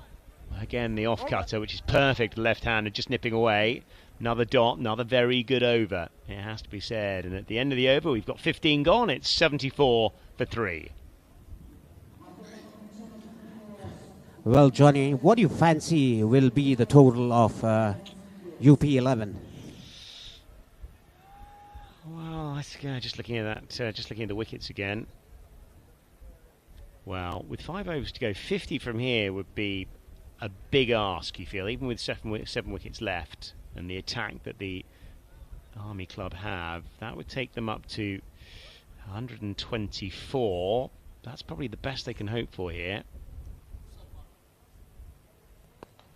That's a nice bit of timing. Has he got it? I'm not sure he has. He has! Nice bit of timing as that runs away for 6. Just beating the man on the rope up at long off. Lovely looking shot there from Divya Prakash. And looking at that shot, he put the full face of the bat and played it over long off for a 6. Look at the replay again. Inside out. Beautifully done. There was sheer timing, not a hard hit. Oh, that's an even bigger one. What a shot that is. It's gone miles over mid-wicket. A little bit short on that occasion by Kushal Malla. And Raj Kumar Yadav is onto it like a flash. Well, you were saying 10 per over. 12 runs in 2 balls already in this over, in the 16th over. So they might well get above 120 or 130, but don't be optimistic. Well, let's see. New balls, please. Out comes the box. I saw a batch of 3 more boxes arrive yesterday. Paresh, one of the biggest industries in the local area, is new balls. But this is a terrific bit of batting, isn't it? Back-to-back boundaries, back-to-back 6s. It's exactly the kind of tempo that the UP11 need. The first 6 was sheer timing, and the second 6 was hit it brutally.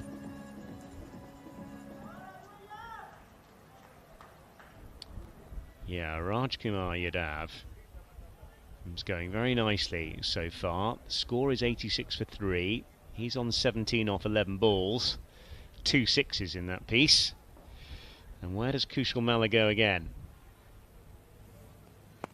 Short, and that's punched off the back foot this time. Out to long off. They'll think about coming back for a couple because there's a bit of a misfield. Hari Bahadur Chauhan, the fielder there at long off, fumbles the ball but didn't let the batsman get down to the second run. It's good recovery actually, Paresh, isn't it?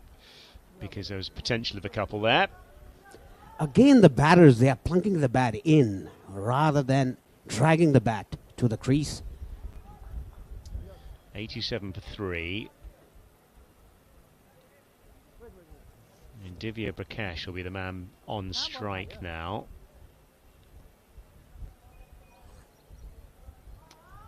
He's faced 1 ball so far. The left-hander.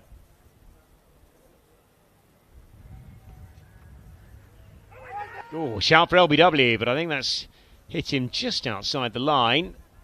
Lovely bit of bowling from Kushal Malla because they'll get buzzers. Oh, that's a bit careless. They come back for a couple. Well, I don't need that at this stage because this over has already gone for a couple of 6s already.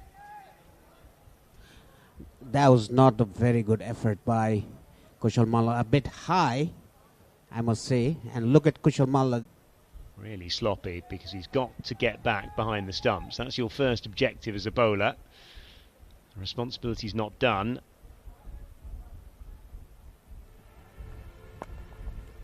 Lines up for another big shot. Doesn't really time it, but times it well enough to get it up to the man up on the rope in the deep. Get through for single. End of a good over as far as the UP11 are concerned. And after 16, it's 90 for 3.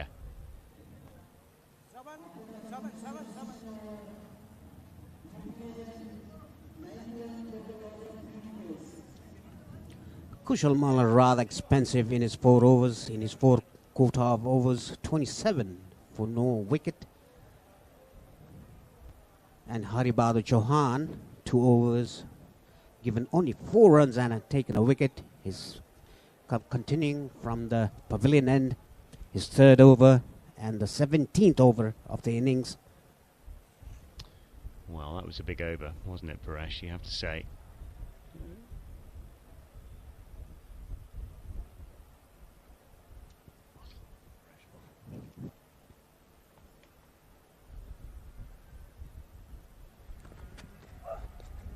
Chauhan again, wide of that off stump.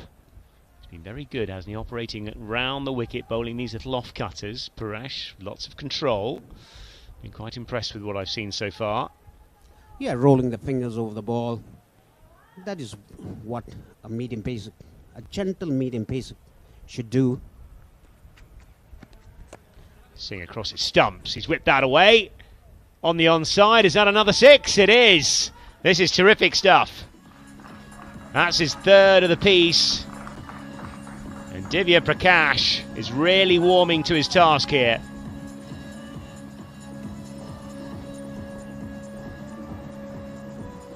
Look at the ball chart.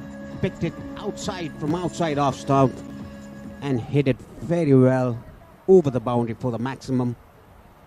The score moves to 96, I guess. Slower ball, and that's down the ground. Is that dispatched as well? It's not. Caught just down behind us. And it's a very, very good catch indeed by Jatinder Mukhia. Just down below us, and what a lovely take that is, Paresh.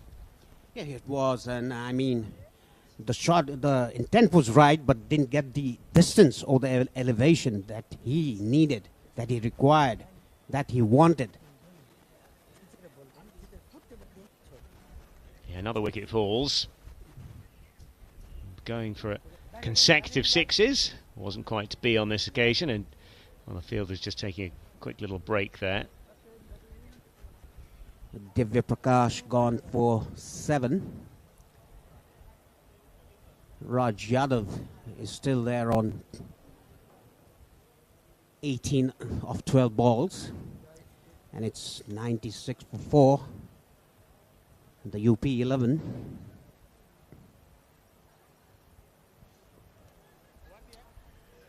Yeah, Vipin Chandra is the next man in. Decent fast bowler. Just taking his guard now. Sompal Kami, as energetic as ever. Even he's not playing, he's so energetic. And look at the dress up, look at the shoes and the beeps color. And inside it's full black. It's like DJ Bravo. Well, Chauhan has done really well here, picking up wickets. Useful thick bowler. Hiding that ball outside the off stump. That's laced through the offside though. He'll concede a boundary first up. Nice bit of batting on the offside. That was hit fearlessly on the offside. On the extra cover boundary for 4 runs by Vipin. Fearless hitting by him. Yeah, nice start from Vipin Chandra. 0-6 wicket boundary so far. That's beautifully flicked away on the onside. Think about a couple. Good recovery out there in the deep. Santosh Kake, the fielder there, almost gave the 2 runs. And the 100 is up, 101 for 4 for UP 11 in the 17th over. The last ball of the 17th over.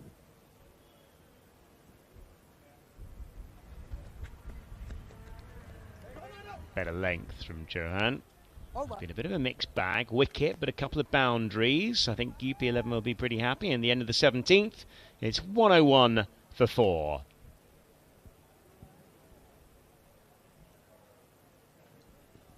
Well, Johnny, 3 overs to go. It's 101 for 4. Still 6 wickets remaining.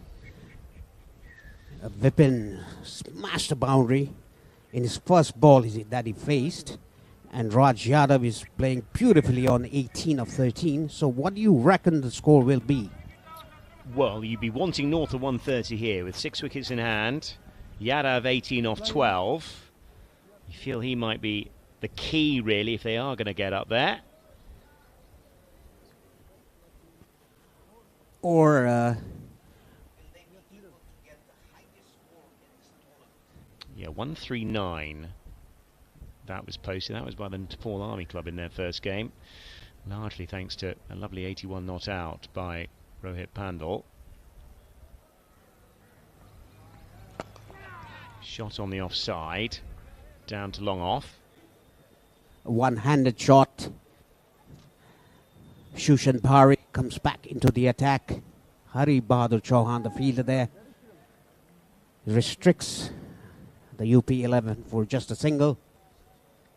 Now the game is really interesting, going to be really interesting.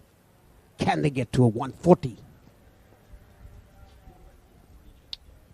Yeah, Yadav is the man on strike here. Just clips away on the onside. There'll just be one. They might think about a couple, but that's a good bit of work. Shahab Alam, the fielder. Shushan Bhari rather doing a good job giving just singles. He's not giving any room. Vipin Chandra. That was a lovely delivery from Sushan Bari, because it's bouncing and turning. Nothing you could really do about that. It's almost the perfect length, Paresh. Yeah, this sure is 3.3 overs bowled. Oh, clears that front leg, but disappears as that ball cannons into the stumps, and Vipin Chandra has to go. Yeah, Bhari cleans him up. Clean bowled. Very good bowling performance by him. 3.4 overs, 24 for 2 now. Look at that. It went in with the arm. The batsman had no clue. It's 103 for 5, the UP11.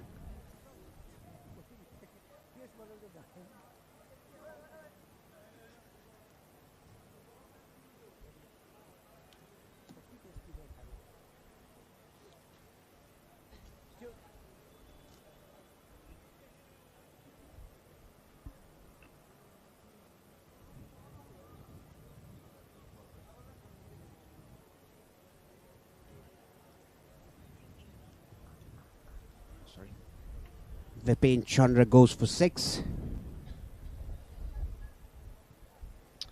Sandy Mittal is the next man in. Yeah, that is leg.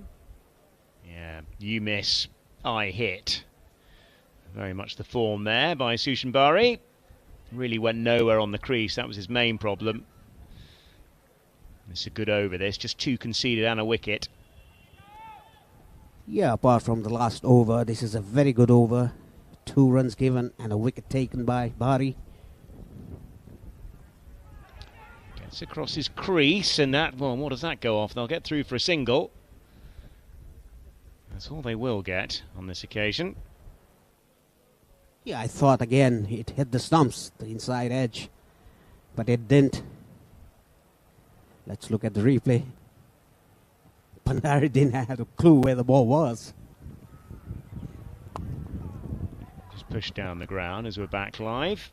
Another single added. This is an excellent over. Just 4 conceded at this stage, and that's the end of the over, and that's a very good one indeed. 105 for 5 after 18. Just 2 to go now. Just having a look at this UP11 card. Runs at the top of the order for Ram, 21 off 27. Chowdhury, well, run out for 27 off 27, bit disappointing that, but a lovely bit of work from Bim Sharkey. Singh's got 19 off 26. Yadav is the man not out, 20 off 15, and looking at that card, Sushan Bari, 2 for 26 off his 4, and 2 for 15 by Hari Chauhan. He's bowled really nicely so far. Shahab Alam replaces Hari Bahadur Chauhan from the pavilion end.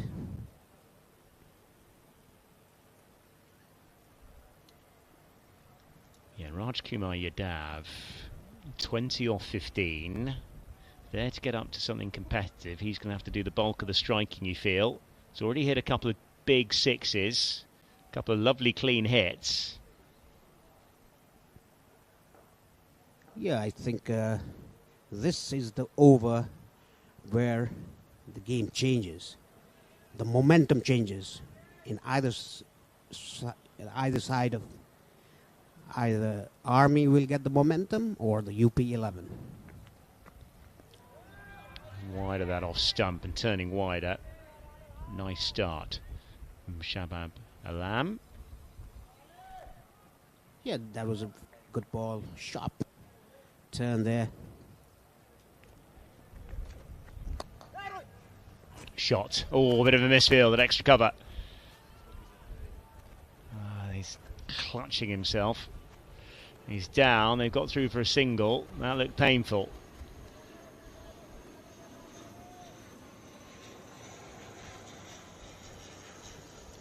Whacked him on the leg for good measure. That's Rohit Kumar Podel straight on his knees. That would be very, very painful because I've been struck a couple of times. It's horrid, being whacked on the knee. Not a, it's basically just bone round there. But he's brave. Probably just be a bruise. It's not a twist or anything like that. It's just an impact injury. But it might be. He's hobbling about a bit.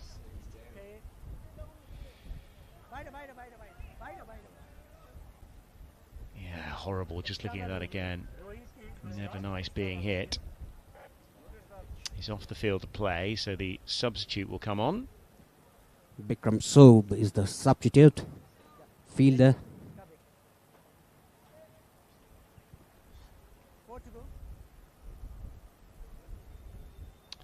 Sandeep Mittal. 1-off-1 so far. Yeah, the physio just making his way out around the boundary just to do some running repairs.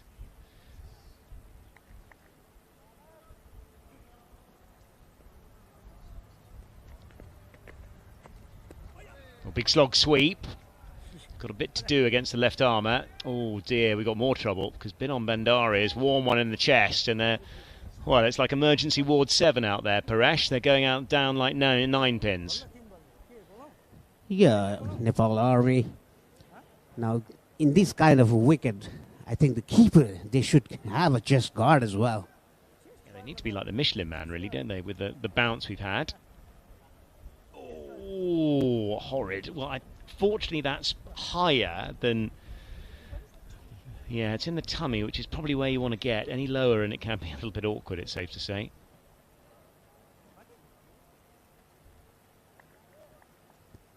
Hopefully it hasn't done anything to the ribs or any organs. Yeah, the main thing, another dot in the scorebook.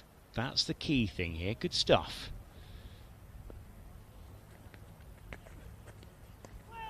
Turn and a swing and a miss as well. It's not percentage batting at all by Sandeep Mittal. He needs to get Raj Yadav back onto strike. That's the main job here, because he's sitting watching from the other end at the moment. That was bowled very flat and a sharp turn.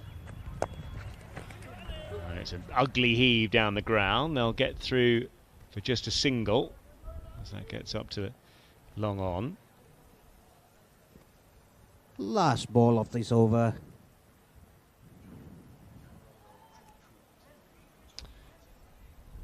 Yeah, there's a bit of treatment going on the side of the pitch.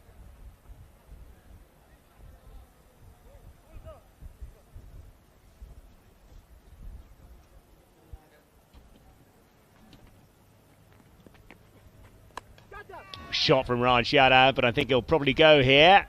And he does. Very confidently taken at extra cover. Bikram Sob, the substitute fielder for Rohit Podel, takes a very simple catch.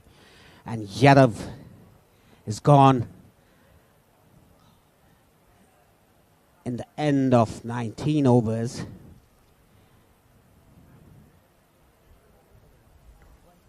(107 for 6), the UP 11.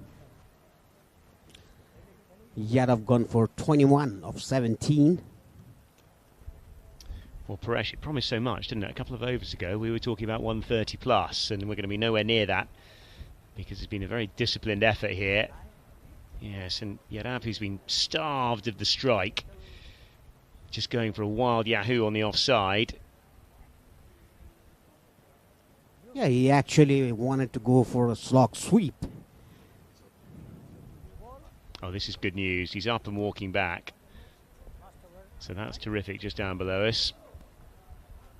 A little bit worried after the crack he took on the knee. Prince Singh is the new batsman in.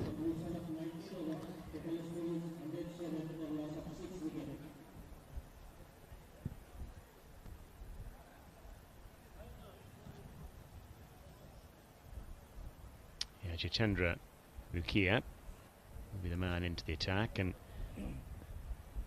yes, Prince Shahi, who you'll see a lot of with the ball in the second half of this game, is the man that's out there. Well, let's see if Mukhya can deliver those Yorkers. Oh, another big strike down the ground. There might be a chance to run out with a direct hit. Oh dear, it's a horrible touch. Awful. It's not going to make the World Cup qualifiers, that's for sure. Dear oh dear. Well, he's missed an open goal there, Paresh. He really has. It's one of the worst strikes I've seen for a number of years. Yes, exactly. There was no keeper, nobody, and he hits it out of the post. I mean, look at the replay. Look at this. Whoa!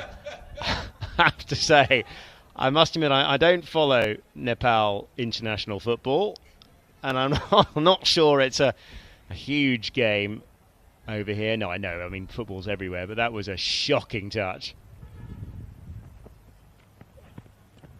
Crosses stumps, there'll be a shout for LBW, and that is out. Yes, indeed. Wasn't to be. And it's Sandy Mittal will go for a brace, and the innings will finish.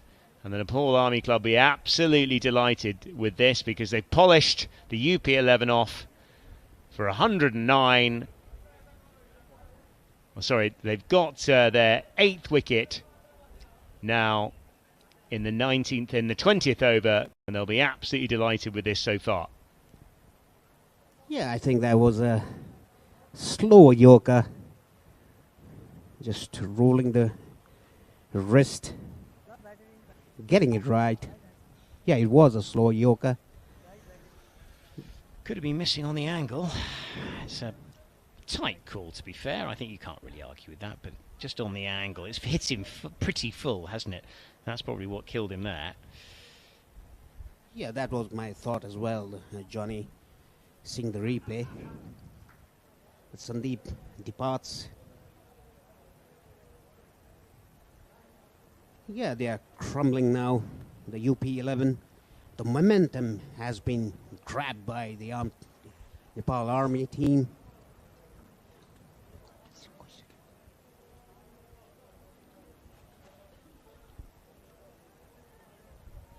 Rahul Kumar Yadav is the next man in, coming in at number 9. Yeah, sorry, I made a complete Horlicks of the scorecard there. It's 109 for 7 is where we stand. Yadav on strike. Another slower ball. Held it back very nicely indeed. Did Jitendra Mukhya. It's been an excellent over this. Really has, and the previous over only went for 2 as well. It's been a very fine finish. I don't understand the batters. I mean, they are all bowling off cutters and leg cutters. Why are they just trying to hit the ball? Go for the shot. Just wait for it and play your shots. Wait for the ball to come to you. Foolish ball, and he's got a little bit of that in the onside. I think he might well go, and he does. A very comfortable catch. Yet another catch by Bikram Soap, the substitute fielder for Rohit Povdel. Yeah, just looking at this, just hauling it into mid-wicket. Bikram Soap isn't going to miss that out there. Very comfortable take indeed.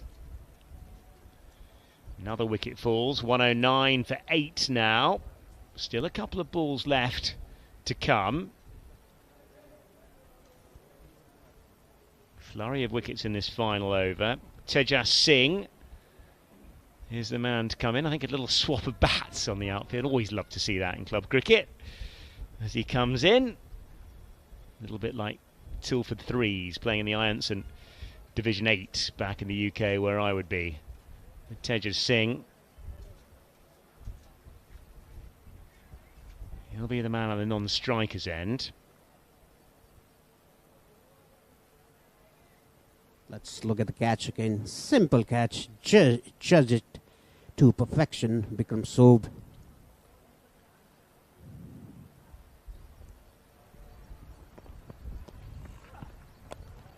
It was a pretty good shot actually away on the onside. He's found the gap through square leg.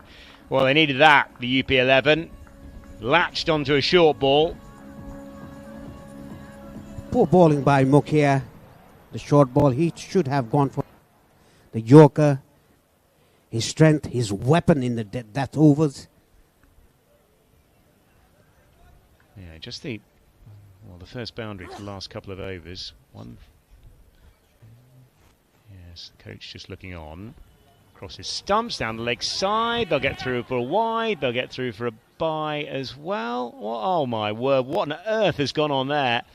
Well, I can see the idea here. Both batsmen standing. We haven't actually had the bails taken off yet, and that will finally. We have now. There we go. Got a wide. We've got no bye taken, and we've got a dismissal as well. Well, I think what Prince Shahi has said is that he wants to take the final ball. To some extent, I can understand his rationale. But so some sacrificial lambs here, Paresh, at the end. Another one to the slaughter. Yes, exactly. And I mean, they were passing the ball. They were playing passing the ball. And I don't know who, clip. Describe this. Good luck with this, Paresh. Yeah, the keeper dropped it and came in the fielder there. Threw the ball to the non-strikers. And look, Jitendra Mukhia passed it to Kushal Malla, and again Mukhia, again passing the ball.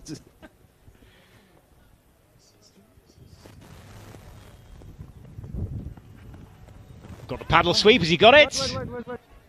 He hasn't. And he's got, oh dear, he's got a knock in the face as well. And this could be horrible. Oh dear, we've got blood on the pitch as well. Always the danger of you haven't got playing a shot like that without your helmet. And this could be trouble. He's on the ground at the moment. He's being helped, but he took it right in the chin. He might be okay. I mean, it might have taken him in the chin rather than in the jaw, but you never like to see that on a cricket ground, Paresh. And we've got the physio and the team doctor on the field of play, getting some dressings out. I think he's okay. I think it's just a scratch. It's the mouth, potentially. I thought he might have taken the hit on the chin. Yeah, he's saying that he's okay. That's a very good news. Well, we'll have to wait and see, Paresh. I don't want to call this too early. We'll see this again. Oh, it's horrible. It's right on the jaw. Oh, it's as horrible as you could wish to see. Oh, you've got to feel for the young man. Was that a full toss? No, that was a short ball that he's looked to lap. And it was a horrible, horrible moment. And I thought I was hoping that it might have hit him under the chin, but he could be in real trouble here. And that's not really what you want to see on the cricket field. You have to feel for him. 114 for 9 is the final score by the UP11, but understandably all attention is on Prince. Yeah, that is a horrible moment for the young man. He's up and about. Oh, just seeing that again, as that has rattled him on the jaw. He's walking off the field of play, which is a terrific effort, really. But what a horrible moment, Paresh. Yeah, it was. And for your own safety, you should put on a helmet. The fast bowler is bowling. Even for the spinners, you should always put on a helmet because you play reverse sweeps. You never know when the ball is going to hit. Funny enough, Paresh, one of the reasons, just have another look here at the highlights of the UP11 innings. Quite a good little start, really, in the power play overs. A couple of big shots, and then we have the buzzers, and that was disappointing. One of the rare poor bits of fielding, actually, by the Nepal Army side. You know, when width was offered, it was often capitalised on through the course of the innings. Nice shot inside to out, that. Always like to see that. Hands away for 4. But yeah, some nice shots picked up through the course of this power play. Big lofted cover drive. Disappearing for 6. That was one of the shots of the day for me. Lashed into the onside, up and over mid-wicket. And another one. That was the 2 back-to-back.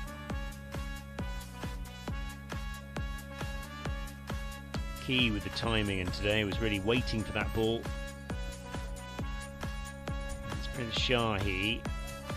Just moments really before he was hit in the last over. Just looking at that card, the UP11. Ram 21 off 27, Chowdhury 27 off 27, Singh 19 off 26, Yadav 21 off 17. And telephone numbers 114 for 9. This is chin, no teeth involved. That's the main thing. So we're really happy for Prince Shah. He's standing up okay because nobody wants to see that. Poor lad. Horrible. So we'll have a little look at the wickets here.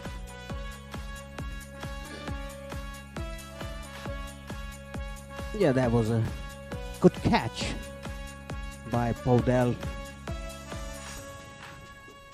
And another run out, beautiful run out by Bimsaki. Touch and go that was. Another catch there at long off. Safe hands again, Bimsaki there. The wicket started to tumble in regular intervals. All the catches are regulation catches. Easy dollies. That was bowled, Vipin. Well bowled by Bari.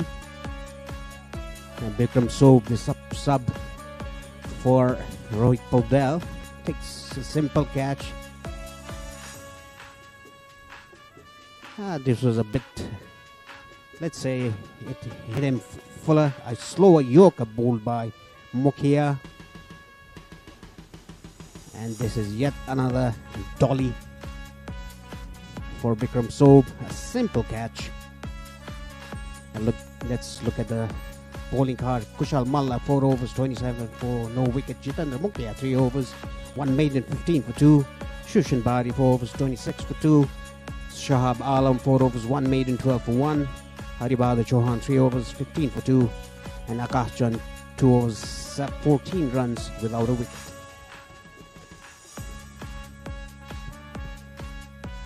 So the target is 115. And we'll take a break and we'll be back with you with the chase by the Nepal Army Club.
Good morning and welcome back to Barawa. We're in Lumbini for the day number 6 of the Fancy Akara Pro Club Championships here.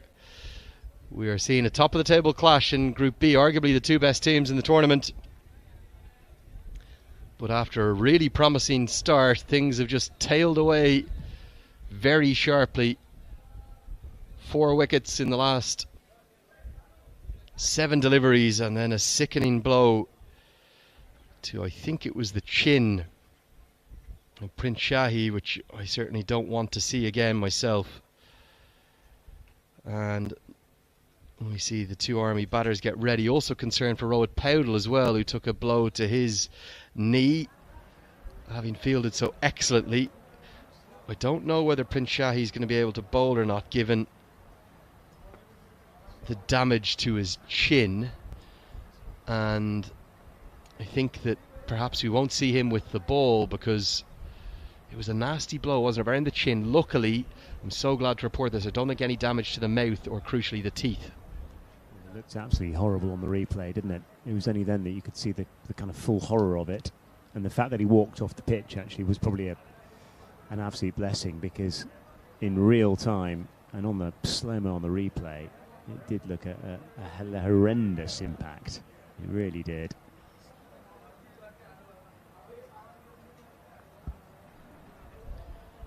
Certainly feels a little under par, doesn't it? 114 for 9, 115 to win. If Powdell can bat, and if is the statement there, because obviously he's taken that lower body blow, maybe around the knee. It's hopefully only an impact injury, just a bruise, you'd imagine, as much as anything.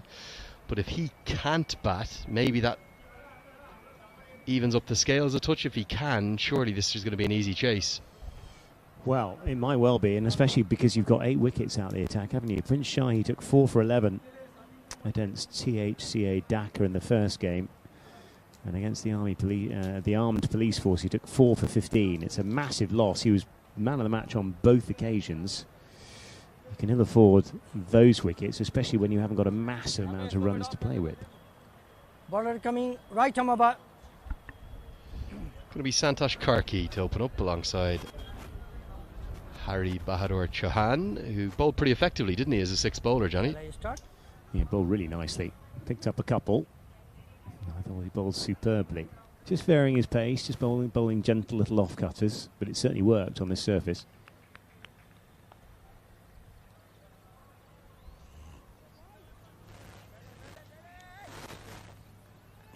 Okay. Guys, ready? Okay, let's play! So, play is the shout from Vinay Kumar Jha. Vipin Chandra to open up the bowling, who bowled really impressively, particularly in game number 2. With good pace, bit of fire, bit of aggression. You still would think, though, that it's going to be a really high quality bowling effort and fielding effort that's going to be needed to give the Uttar Pradesh 11 any chance of defending this low total. Yeah, especially out of their premier bowler, who's unfortunately on the sidelines due to that horrible impact the last 4 of the innings. They're going to have to bowl absolutely superbly without him. All smiles for the Nepal Army Club. They've been excellent in this tournament. We'll just go back to the bench there of the Nepal Army, see if we can find out whether or not Rohit Powdell is padded up. He's not padded up from what I can see there. He's in the background. He's got a bit of a grimace in his face, doesn't he? Probably in a bit of pain. I reckon a bit of ice being applied to that bruise. Possibly, given that impact injury and the fact that there's a crucial semi-final tomorrow, you'd imagine he may not bat if he's not required to, if you follow me.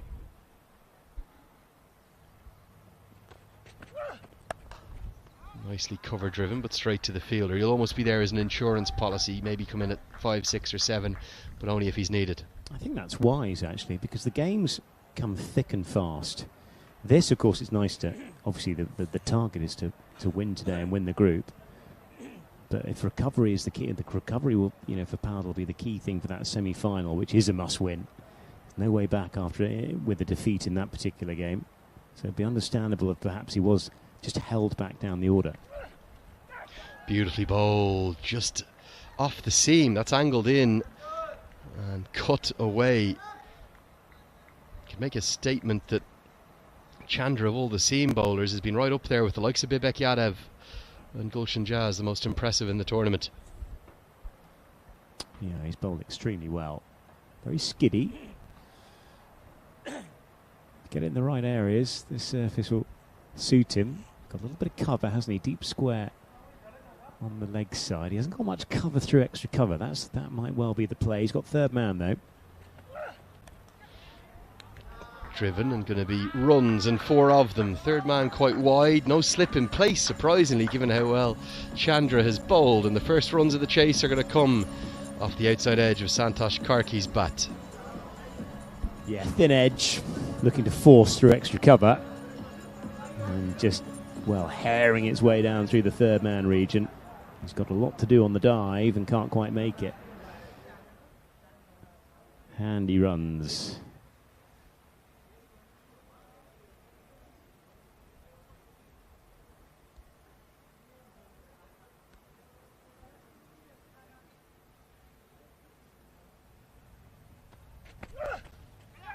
Good over that, really good over. The only runs coming off a streaky outside edge. Could have been a wicket maiden with a couple of slips in place. Instead it's 4 off. End of the first over. It's 4 for none. Yeah, very lucky. Well, very unlucky really from a bowling perspective. What is it? What is this?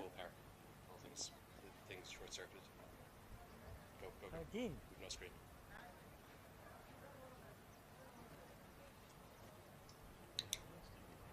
We have started 50. 11:50. Come, batter. So batter needs bat.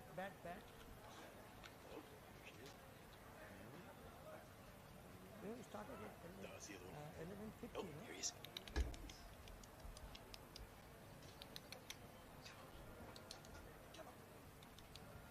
Let's see if we can get him on camera here.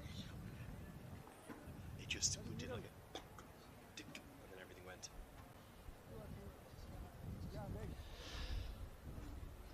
So I think we're going to see Tejas Singh's left arm spin to open things up. And an indication again of these helpful spinning conditions.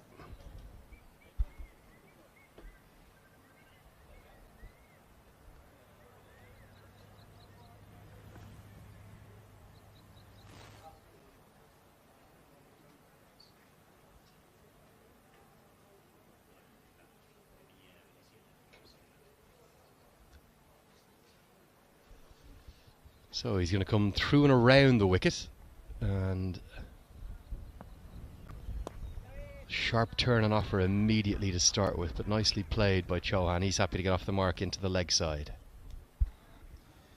Yes, and they don't have to go particularly mad here, do they? The Nepal Army side, just by restricting that score to 114 for 9, 150. Just off the toe of the bat. The sharp turn makes it difficult for batters for deliveries like that. It might not appear as though it's a good delivery, because it's just turned so sharply. It's just ended up out of reach entirely of the batter. And this one's hammered down the ground. Anything too full, doesn't matter if it turns, it's going to be smashed away. Karki played pretty well in the previous game, and he started well here. 2 boundaries to his name now.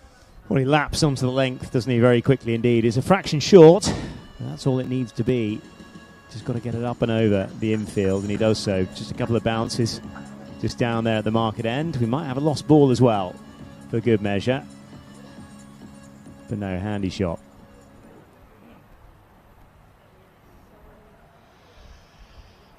Yeah, lovely shot there, just searching for the ball down there. It's kind of taken a skip over the advertising hoardings, over the title sponsor, Fancy Akara's signs, and they've got the co-sponsor, Dafa News' signs, of course the payment partner,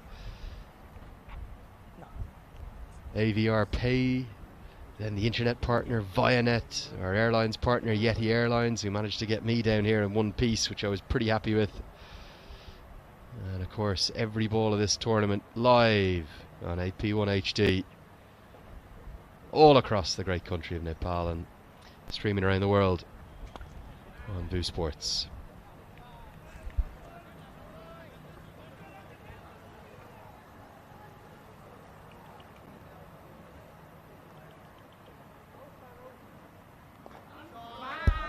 Just to pick up into the leg side, going to be 4 more. And Santosh Karki is making a real statement in this tournament, isn't he? Very effective in game 2, and he looks to be exploiting these power play conditions nicely. Yep, good pick up again. Wasn't even that short, really. He just latched onto it on the back foot. Found the gap in between mid-wicket and the man up on the edge of the circle at mid-on.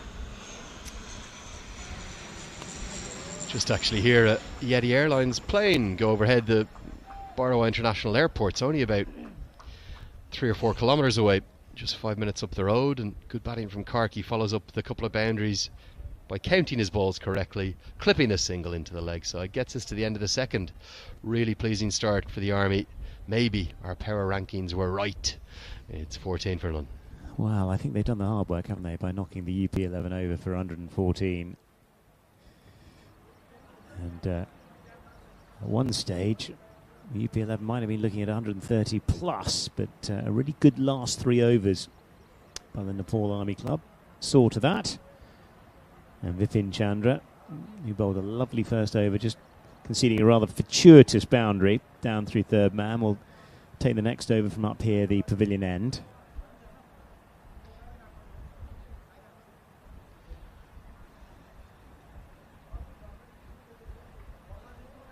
You'd sense that Chandra is probably going to need to strike once, if not twice, up at the top in this power play to give the UP11 any hope. The issue for me, though, Johnny, just certainly the field. It's about as defensive as they come. 5 fielders in a ring on the offside, third man out, and then 3 on the leg side. Man out at deep square leg. No catchers anywhere. No pressure of any note. Well, to be honest, it's a split field. And to be, that's not really what you want at this stage. Third man, fine. Have a deep extra cover, but attack him around that off stump. Make sure you're not too straight. By all means, have a couple in front of square on the leg side, but you should be attacking him on the offside. Obviously, the packed ring offside field should protect quick singles and maybe even some of the boundaries through the offside, but you want wickets. Dots are no good at this stage. You need wickets to defend 114, as we saw yesterday, Johnny. Absolutely. Yeah, wickets are the absolute key here. You need to take them at regular intervals, ideally in the power play if you can. Swing and a miss, attempted pull shot, good pace. That's not far off as quick as we've seen. I reckon Vipin Chandra and probably a little bit of the stuff we've seen from Gulshan Jah, maybe the 2 quickest in the tournament. Yeah, I'd say so. Runs through the crease as well, which kind of adds to the spectacle. Busy action, gets it down a decent lick. Going to be runs into the offside, should be just the single. Yesterday we said that there was absolutely no chance that Malaysia weren't going to chase down the 100, and then the game swung and ebbed and flowed and went in every direction you could ever imagine before somehow a 10th wicket partnership got Malaysia over the line. Are we going to see a similar chase, or will the Army just knock these off with consummate ease? I just think they've got a bit more quality in that middle order, this Nepal Army side. Been impressed with what I've seen in the tournament so far. Just looked the most settled of the teams, haven't they? In terms, even today with a couple of changes, everyone knows their role. Everyone has a game plan. They play as a team. They're very well led by Binod Bandari as well, I have to say that. I think they played the clutch moments in this tournament really nicely. Especially at the death, those last 3 overs, potential of conceding 130, 140. They start back at it.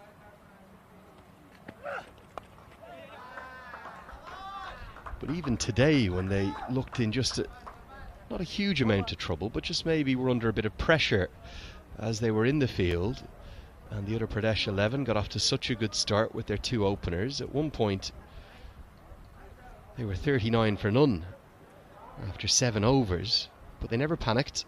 They stuck with the game plan. Shahab Alam was excellent, in particular 1 for 12 for him, Mukia 2 for 15, and Sushant Bari and Hari Chauhan in the wickets as well. And even though Mala didn't pick up any wickets and he had one expensive over, I thought he was pretty good too. So they just knew their roles, they controlled things nicely, and as a consequence they're right on top in this match.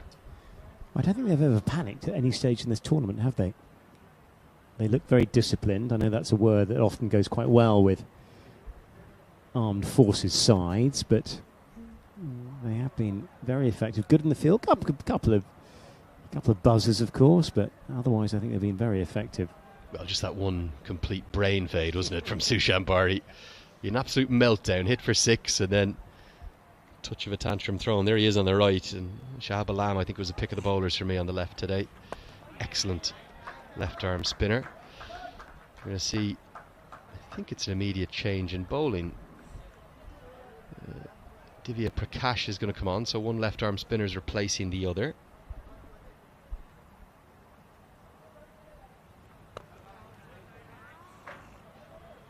Yeah, big boots to fill, of course. Prince Shahi, 8 wickets in the tournament so far, isn't out there.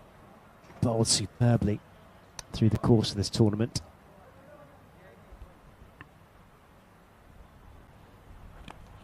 Chipped into the sky, it's off the leading edge, and would you believe it? It's gone to probably the only part of the 30-yard circle that would have fallen safely. Real fortune this time. Well, that was the one, wasn't it? A little flick into the onside, but he found the one gap in the field out there. The man on the deep could do absolutely nothing about that, and there's nobody at short mid-wicket. Would have gone straight into his hands. Quick single run here, direct hit was going to be gone. In fact, even if the keeper could have collected it cleanly and whipped the bails off, I think it would have been gone too. Instead, he survives. Poor piece of running. Yeah, that would have been gone. Not even in the frame. Still not there, still not there. Just the throw had to be a little bit better, didn't it? But just actually not a great piece of game awareness from the backward point fielder, because I think what he should have realised is actually he had so much time, he just needed to pop it up to anywhere within the catching arc, the gloves. Instead he went for glory, he went for the direct hit when it wasn't needed, and as a consequence Karki survives. That would have been a very big wicket, because it's been Karki that's dominated the partnership as he continues to do so, but only just. He moves to 20, 4 more. Well, he just got enough of this. Just got enough of this up and over the offside. Just over the infield. It's a decent dive, you have to say, away to his right hand side by Sandeep Mittal. Nothing he could really do.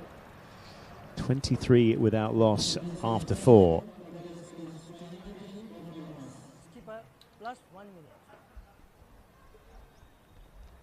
So huge control here for the Nepal Army Club. I've been so impressed with the cricket they've played. And this group is a tale of two halves, isn't it? Two very good sides in the Army and the UP11, and then two sides who just didn't turn up at all. We will see a third game for the Armed Police Force, who'll get to have that 3v3 game, the 5th v6 playoff. But really, the only two teams to write home about in Group B were watching live in action to decide first place. Yeah, you suspect these two sides can be heavily involved in the next few stages of this competition. Every chance they can end up playing again in the final. Quick single attempted, and they're going to get home more comfortably this time. That's a good call from Hari Chauhan. He knew he was going to the danger end and got home with ease. Yeah, another over in a row for Vipin Chandra. Has been very impressive.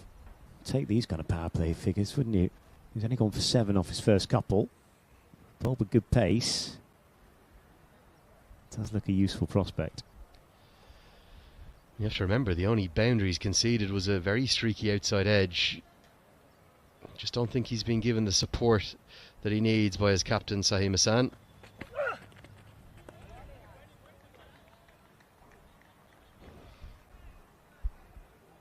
Yeah, just wide of the off stump, but not wide enough to bring the umpires into play. Yeah, you feel they could be attacking a little bit more.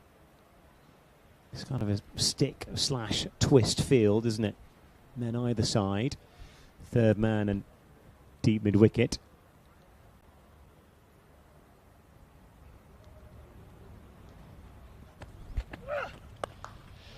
Nice shot. Can't pierce the infield. Certainly warm again today. Do you sense that it's only going to get hotter and hotter leading up towards the grand final on Super Saturday, 2 o'clock? Yes, it's been hot throughout, actually. A little bit of breeze does help a fraction. And we're lucky enough, of course, to have aircon up here in our facilities.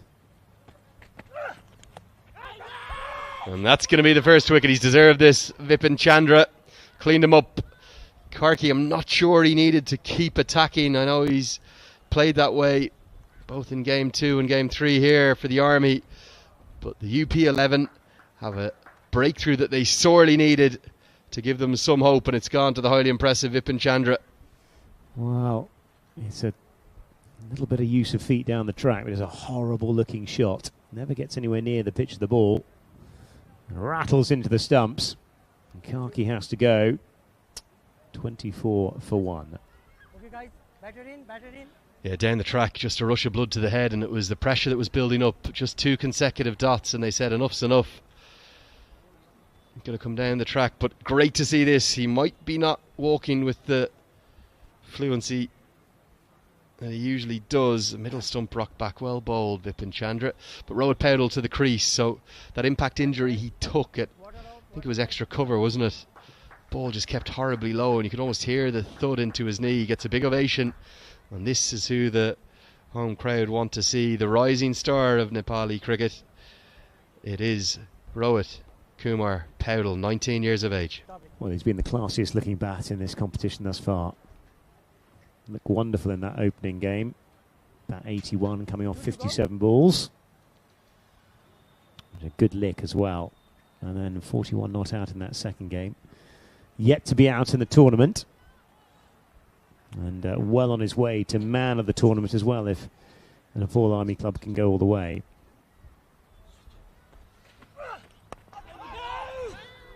No, a very loud call, and a third of one. Paudel's game is so much built around manipulating the ball into the gaps in the field, quick running between the wickets. Is that going to be affected with this impact injury to the knee? Well, we'll wait and see. He's definitely a touch player, and a lovely looking touch player either side of the wicket, especially those deft ones just down the leg side. Just have to see how his movements weigh out the first couple of balls. Well, I think that answers that for us, doesn't it? He's going to just sprint through for everything as he always does, whether his knee's a bit stiff or not. Often with those impact injuries, they're actually very painful as they happen, and then you're going to be okay. Maybe tomorrow you might have a bit of impact as well. 5 gone. It's 25 for 1. Yeah, the way in which he sprinted down the track does suggest that he might be all right. Right, Paudel looked completely unheeded there. Just looking at that card. Karki bowled by Chandra for 20. Chauhan 4 off 6. Paudel, yeah, just the one so far off a couple.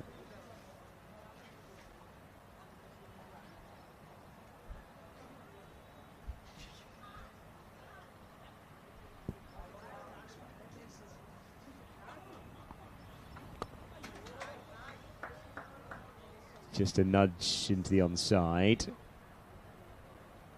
Another single to the total.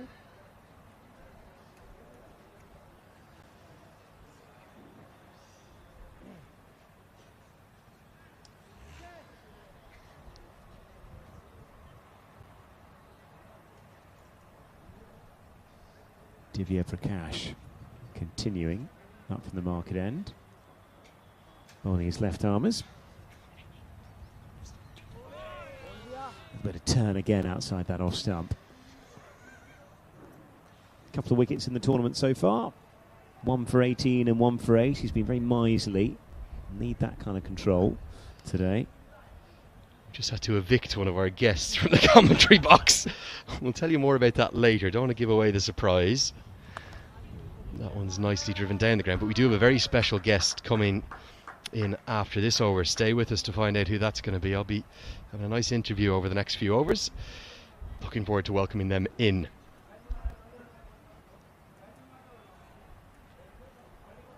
It's Powell back on strike. He's certainly looking fairly comfortable thus far.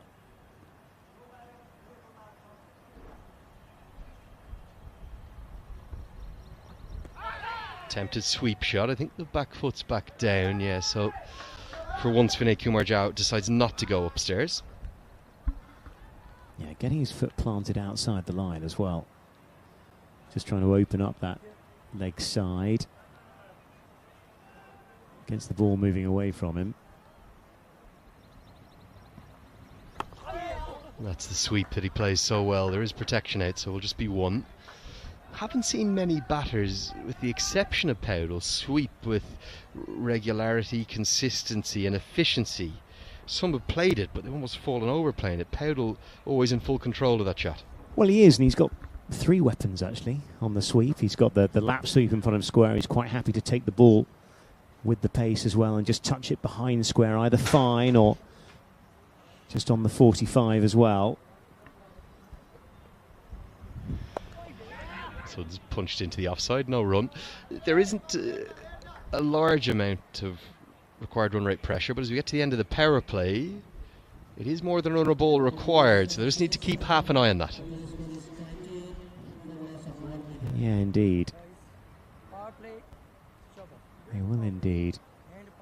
28 for 1 after that power play, so the UP11 will feel they're in touch. Just looking at those bowling figures, Divya Prakash Singh, none for 9 off 2. And that batting card, Karki's gone for 20 off 22. Powell's the man, 3 off 5. Chauhan, 5 off 9. We'll have a change of bowling up here. Yeah, you can see the signal for the end of the power play. That's the standing umpire today, Vinay Kumar Jha.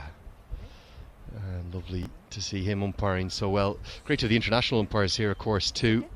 And one of the other international umpires, that's Sanjay Gurung, who is part of the organising committee. Him and his Cricket Association of Rupendahe colleagues, they've done the most fantastic job.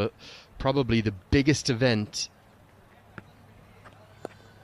ever to come here to Bairoa, to this ground, and it's been going off without a hitch pretty much. Absolutely. It's been a terrific bit of work. Sat here at the top of the grandstand. We've got a lovely lofted perch, haven't we? But so much, of course, of this infrastructure is a work in progress, but it's so impressive. The facilities we have here, it's been absolutely fantastic. Just the potential this ground has, as much as the actual current state of play for it. Obviously, the grandstand we're in isn't finished yet, but cuts a beautiful figure as you go by it on the main road, bunted down the ground. Should be just a single. Powell will, of course, think of the second. He won't take it on, though.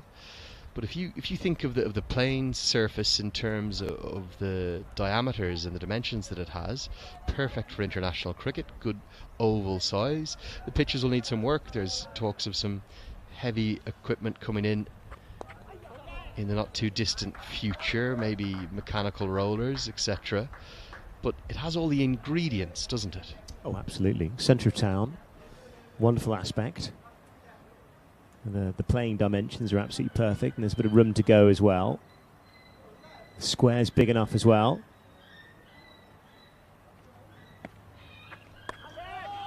Punch down the ground. Just a bit of commotion in the background.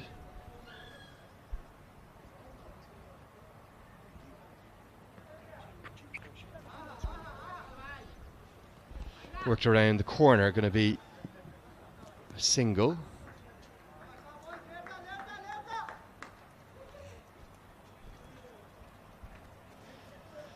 And we'll have our first special guest of the day. He's going to be coming in to join us at the end of the over. I'll bid farewell for the moment to Johnny Barron, and we'll welcome in our special guest in a couple of balls' time. Sweep shot from Rohit Powell, nicely played. One of the most productive shots against the spinners, at least, and if we are playing against a spinner and on such a pitch, it is one of the most productive shots that you need to have in your attack. You can see why Rohit Paudel is the tournament's leading run scorer. He's been outstanding. He's 19 years of age. He just made his maiden ODI century last week there in Kathmandu. And he's a real talent. Good piece of bowling this. And Vinay Kumar Jha, not for the first time today, goes upstairs to the third umpire. The fans in the crowd are signalling third umpire as well. I think Paudel feels like he's okay, but we'll have to wait and see. Plenty of action greeting your welcome to the box. We haven't been able to have too much of a chat just yet, Sahil. So let's see if we can take a look at the front foot first. I'm pretty sure that the bowler will be all right with that. Divya Prakash. Yeah, front foot is fine. A bit tighter than some of the decisions we've seen. And then we'll go on to our other square on view. Great to have the 11 camera setup that we have here for this Fancy Akara Pro Club Championships, with the third umpire being used for all line decisions, so that's the stumpings and the runouts. And this is going to be the key one. Rohit Paudel, just for a moment, is back foot third, but I think he's safely back. Let's take one more look just to confirm. Yeah, he went nowhere. Very fit, very athletic. Not out, not out, not out is the call in my ear, and a good decision. I've got the co-founder of our title sponsors, Mr. Sahil, who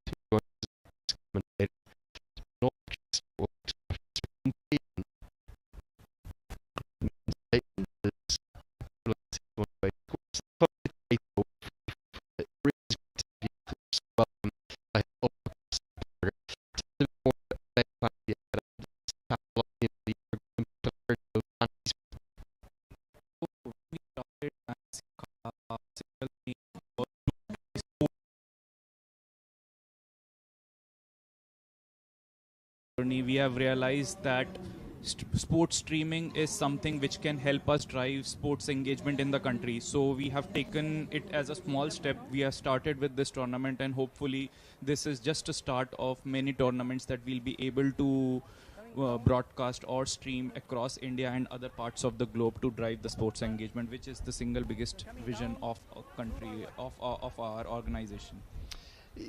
Tell us a bit about fantasy gaming and its growth, its popularity. It's not just in cricket, it's in everything we see in America, the NFL and the baseball stuff, maybe where it really kind of it might have originated there, in fact, also the English Premier League and the soccer, but in cricket it's on the rise in a big way in the last 2 to 3 years in particular. How does it work, and why should people get involved? Why should you enjoy it?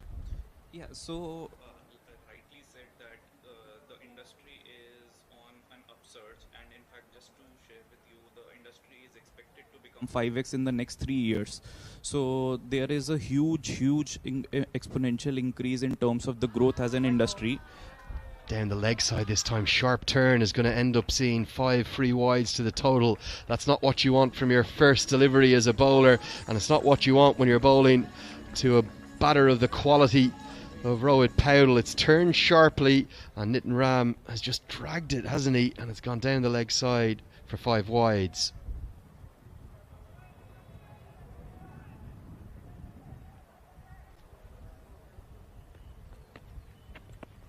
Yeah, and the growth in that industry, it's not just good for fans and engagement, but it's actually good for the sports themselves. Yeah, so overall it is good for everyone, be it a viewer, be it a sports person, be it for the industry. So I feel the growth is good for everyone involved, be it an internal stakeholder or an external stakeholder. So it is lovely to be part of such a journey from scratch. I heard a rumour as well. You're not just a sports fan, you're an absolute tragic. You love cricket, don't you?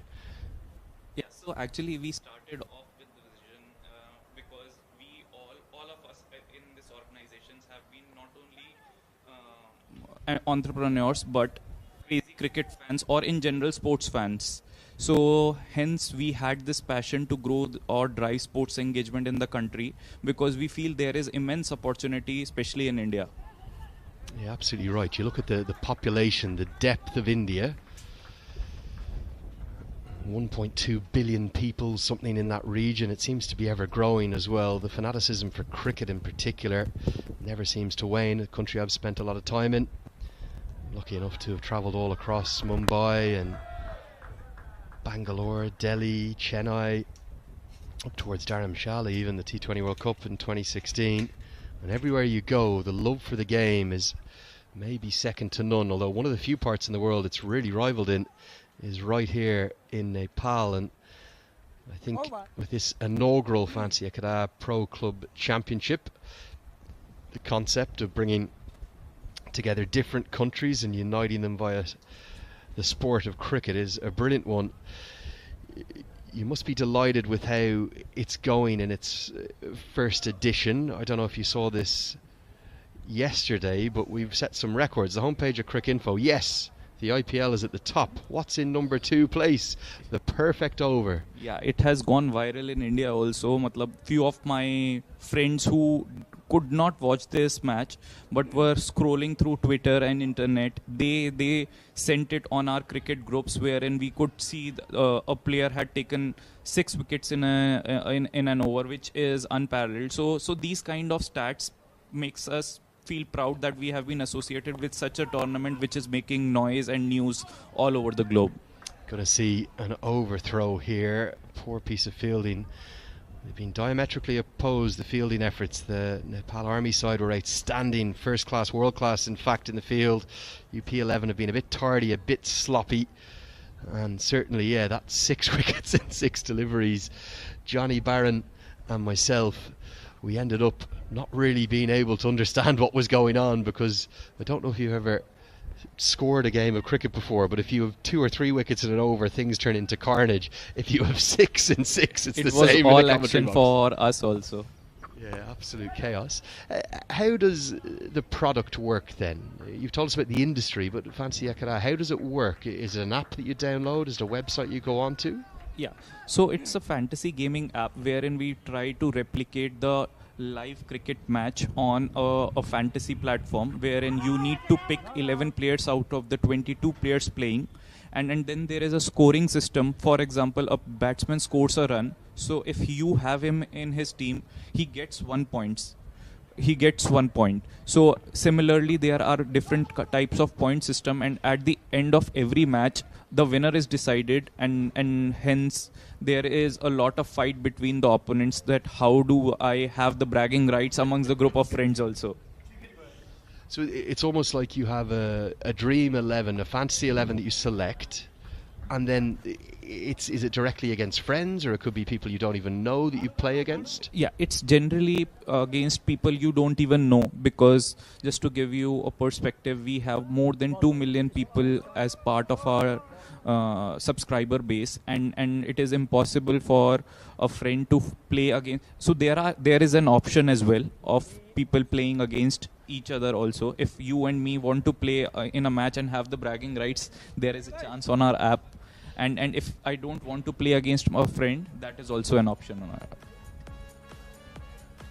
We are seeing a few of the highlights there in the background from that first 10 overs. It's the halfway stage of the chase, 56 for 1. I can't believe that. 2 million subscribers, 2 million people playing on that platform, and they can log on from anywhere. Is it in India, here in Nepal, and get on and play and take part in this Fancy Akada Pro Club Championship, and it's almost like they're part of the action themselves. Yeah. So that is what we wanted to do, is because if you are playing that game on the app, it feels like that you are originally playing it on the field also. So the amount of cheer or the boos that you see in a live match when we have audience to cheer us up, it is exactly the same situation or environment inside a Indian home, wherein you are cheering for the people you have in your team and trying to boo the players that you don't have in the team but they are in the opponent's team. Yeah, fascinating stuff. 2 million subscribers. I can't believe that. I'm blown away by that. How do you see you assisting the growth of cricket through your title sponsorship of an event like this? It's bringing together not just Nepali sides here on home soil, the 2 Indian sides, the Malaysian team that's come in, the Bangladeshi side. Is this an event you'd love to be part of in years to come, to see it grow and grow? Yeah, in fact, I would like to say this on behalf of the entire team of Fantasy Akada. It is a great opportunity for us to be associated with such a tournament. So these kind of tournaments happen almost on yearly basis, but this is for the first time everyone in India or Nepal are able to see such a talent, and the quality of cricket is absolutely stunning. Like we were talking about 6 wickets in an over last night. It is one of the events that it is because absolutely stunning talent that we see, and generally we don't get a chance to showcase this talent on TV or streaming options. So very proud to be part of such an association, and I hope that this partnership continues and grows like anything for future tournaments as well. Yeah, lovely words and lovely sentiments. And it's not just the brilliance of the players on the pitch, but it's the next generation of talent that are coming through. And we've seen plenty of stars coming through the system. Nandan Yadav, I think, has really shone. Rohit Powdell as well has been outstanding, the tournament's leading run scorer. And we've got that mix of kind of international players and club players, and hopefully some of the next generation. And what's brilliant to see as well, the Cricket Association of Rupendehe 11, they're top of their table, 2 from 2. And they might have thought that they were the weakest of the 4 local sides coming in, but they're almost guaranteed a spot in the semi-finals. And I wouldn't be surprised to see them upset the apple cart. They took a big win over the Malaysia 11 in the tournament opener. I don't think many of us saw that coming. And it's all going down to the final day of the group stages later on this afternoon. 2 games every day, 2 o'clock this afternoon. The Push Sports Delhi side, they're going to need to beat the home side, the CAR 11, and that tends to be when we see the fans filter in for the afternoon games. We'll see a change in bowling. Sandip Middle will come into the attack. And it's great to have Sahil Ahuja, the co-founder of Fantasy Akada, the title sponsor of this year's Pro Club Championship, here in the commentary box with me, Andrew Leonard, and you're watching on live on AP1 HD. Great to have you with us. We really appreciate your support, your words of encouragement for the game. Do you see the partnership between Nepali cricket and Indian cricket continuing to grow as well? Yeah, so Nepal is a cricket nation, is very similar to India. And we don't say it as that they are even a neighboring nation. We consider it as the culture is almost similar to that of India. And just from a cricket perspective, the pitches are also similar to that of India. They are turning, aren't they? You can almost see Ravindra Jadeja and Ravichandran Ashwin licking their lips at having a bowl here in Bhairawa. You really could.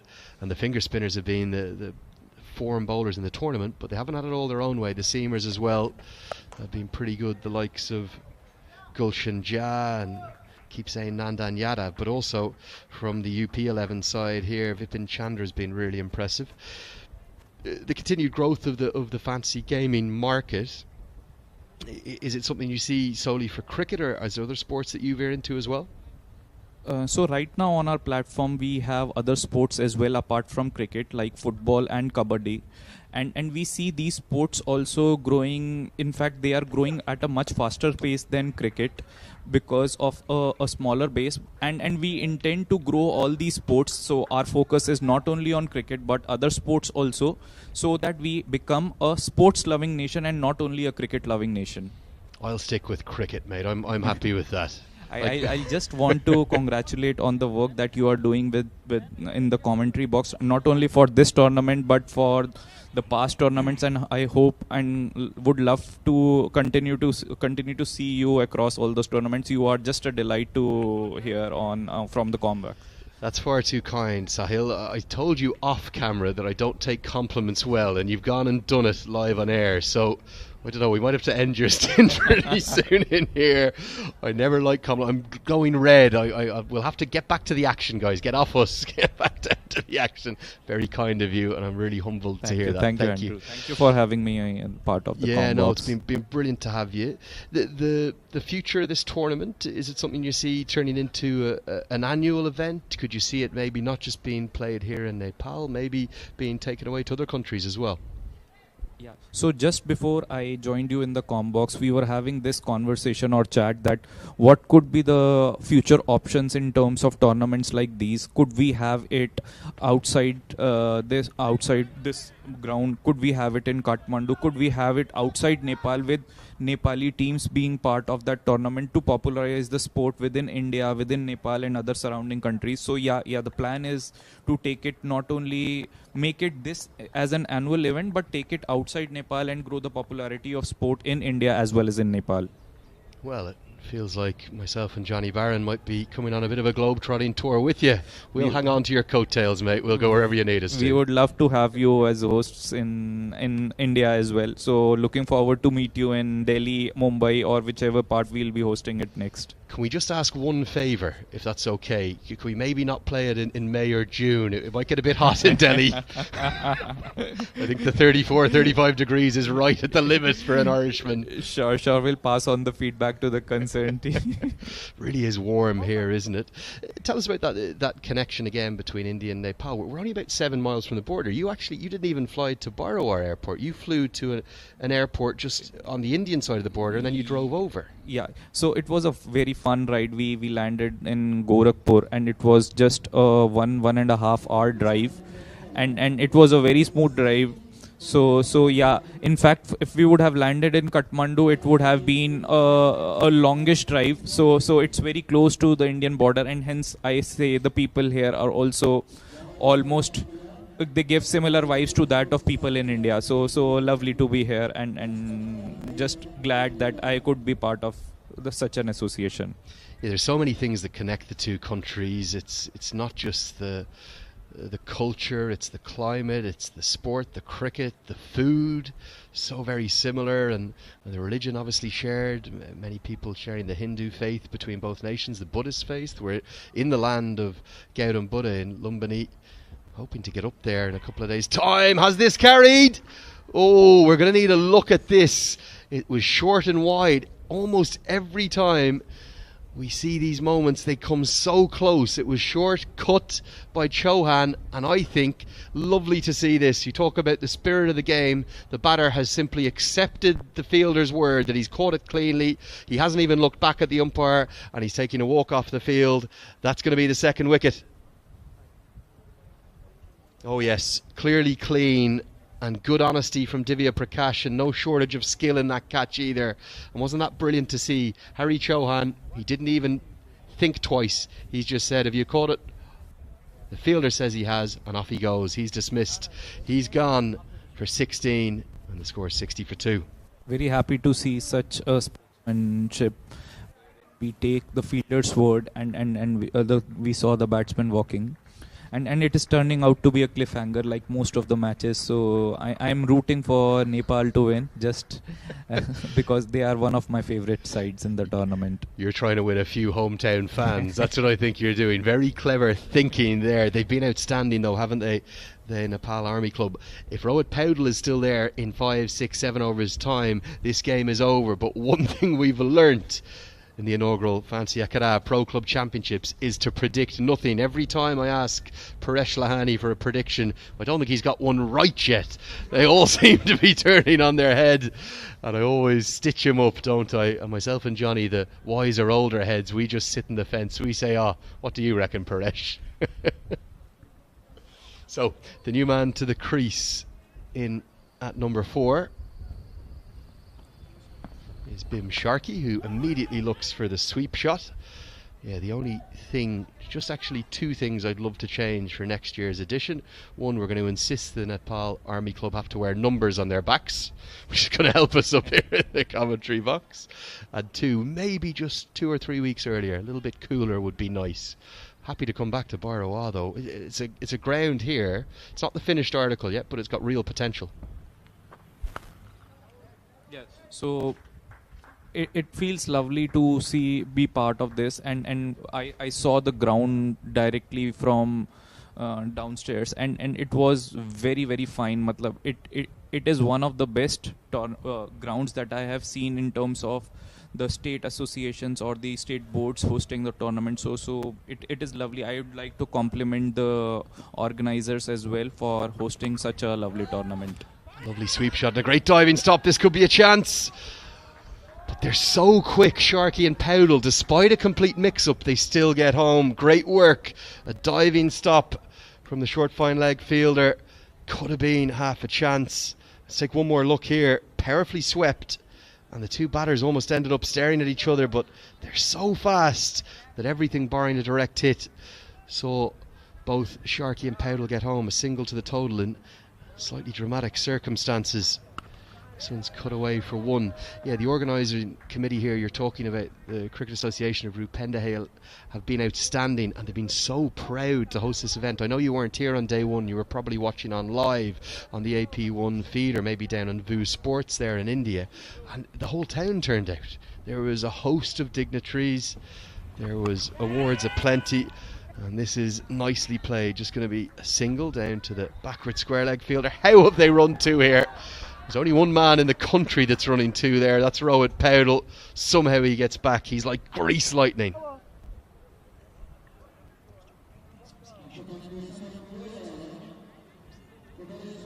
So I would just like to congratulate the state association who has organized such a brilliant event, and it feels honored and proud to be part of such a tournament and who has taken cricket to the next level in Nepal. Well, they are the eloquent thoughts of Mr. Sahil Ahuja, the co-founder of our title sponsors, Fancy Akara. On behalf of everyone involved, we'd just like to thank you for your support, and it's been brilliant to have you here in the commentary box. Thank you so much, Thank you so Sahil. much, Andrew. Thank you. Thanks a lot. Yeah, great to hear his thoughts. And after 12 overs, the score 65 for 2. We'll have a commentary change. It's going to be a double commentary change. We haven't had much or many of them. We'll pass over to Johnny Barron, who'll be joined by Paresh, Tony Lahani.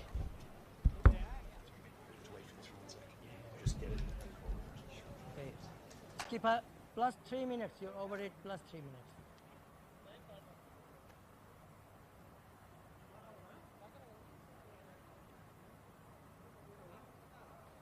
New bowler coming left arm round diagonally.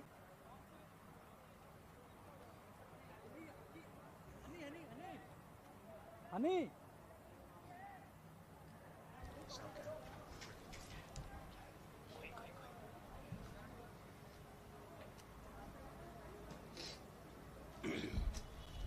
Well, thanks, Andrew. Yes, the runs required, 50 off 48 is the equation. So round about a run a ball. Oh, and Prince Shahi is back on the field of play. 8 wickets in the tournament, 2 man of the match awards as well. This is a significant part of the game, this, without a shadow of a doubt. Here he is, Shahi. He's got the reverse sweep out. Sharky will get through for a single. But yeah, this is a massive part of the game, you feel, Paresh, because we'll have 4 overs, you suspect. This is a big factor. Yeah, the Army team, they have a good total. 66 for 2 at the moment. Rohit Kumar Paudel playing on 21 of 23. And Bhim Sarki just came in, 3 of 4. And just to say, brilliant to hear the thoughts of the title sponsor. And amazing to think they already have 2 million subscribers. For a young startup, that's quite incredible. Down the leg side, and that's a bit careless. Oh, can't really afford that at this stage. It runs away for wide, so it's double bubble, really. Rohit Paudel doesn't have to get anything on that one. And that's just drifting wide and wider. But you can understand this from poor Prince Shahi, because he took a horrible blow at the back end of the innings of the UP11.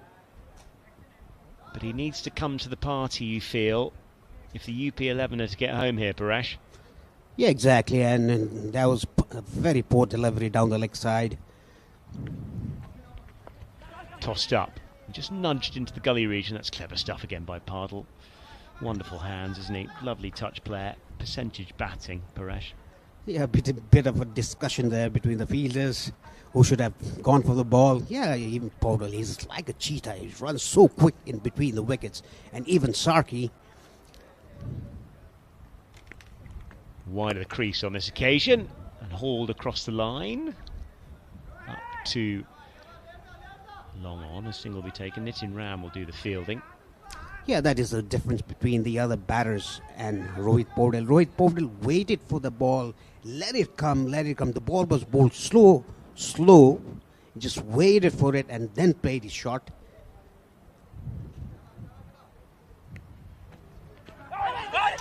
Sharp for LBW. He's going wide on the crease. They run through for a quick single and they just about make it. There'll be buzzers as well, which is always handy. And well, Paudel gets back for a brace. And it all happened again, Paresh. Yes, exactly. The ball hit way outside the off-stump line of off-stump. You can see there. And Podell was out of his crease. And there was an overthrow. And Podell, look at Podell running. It was the danger area, I must say. The throw was in the keeper's end. Just waiting for it, just tucking it backward a square. They'll get through for a single. There won't be two on this occasion. Over. That equation, 38 or 42 required now.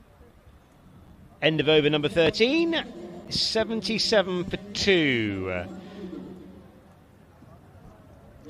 Karki made 20 of 22 and Chauhan 16 of 24. Had a good partnership, opening partnership. And Podell, as usual, not the 100 strike rate, but he's still there, 22 of 25. And Sarki, 5 of 7. Yes, he's sitting on average in the 160s in this tournament so far, is Rohit Padel. Classy operator, no question about that. One of the form players in this tournament. Probably potentially the player of the tournament. Not only in this tournament, I must say, 2 weeks back in the triangular series between Malaysia and Papua New Guinea, and the two one-dayers against PNG, scored a ton, a maiden ton. Wide of the off stump, just punched into the offside. No run on that occasion. Shahi with that rather uncomfortable looking dressing.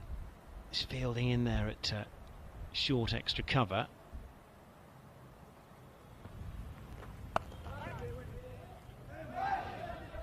Oh dear, he's in the wars, isn't he? Poor old Prince Shahi, because that's taken a horrible bobble. He nearly took another one in the chops there, Paresh. Yeah, he must be very tensed out there.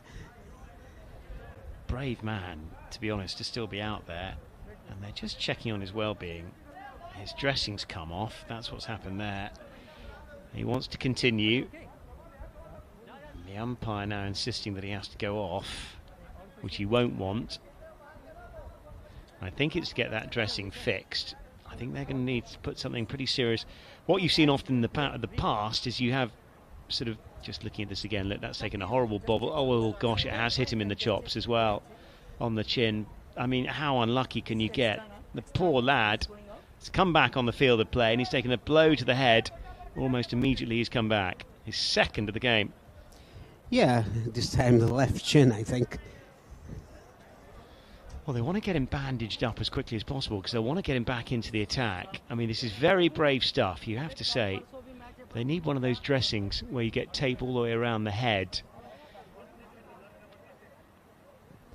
You saw it with the Australian wicketkeeper actually in the World Cup semi-final when he took a blow, I think, from Chris Wokes, and he had to have a dressing that circled his head.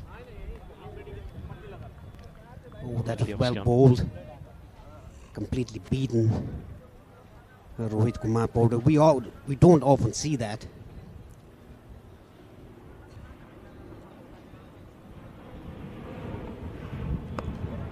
Drive up and over the infield. They'll go out to extra cover. Just another single added to this over. It's been pretty tight, just the two coming from it. Run a ball. Just a fraction under a run a ball is what's required. So relatively straightforward.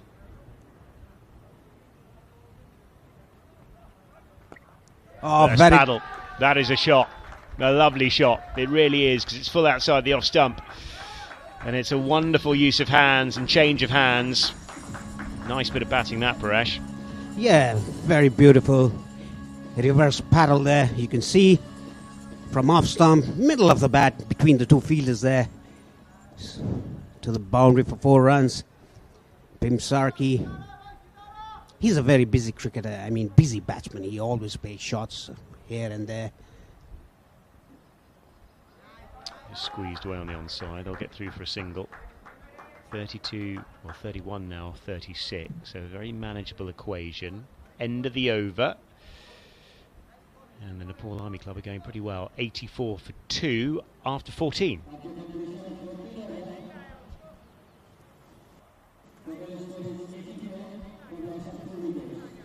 Just have a quick look at the bowling card.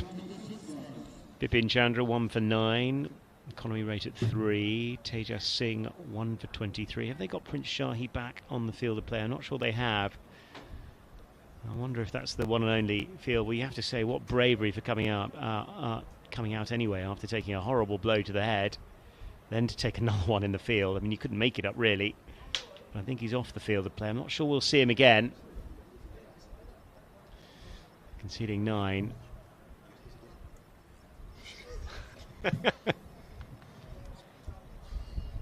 Right on the dressing.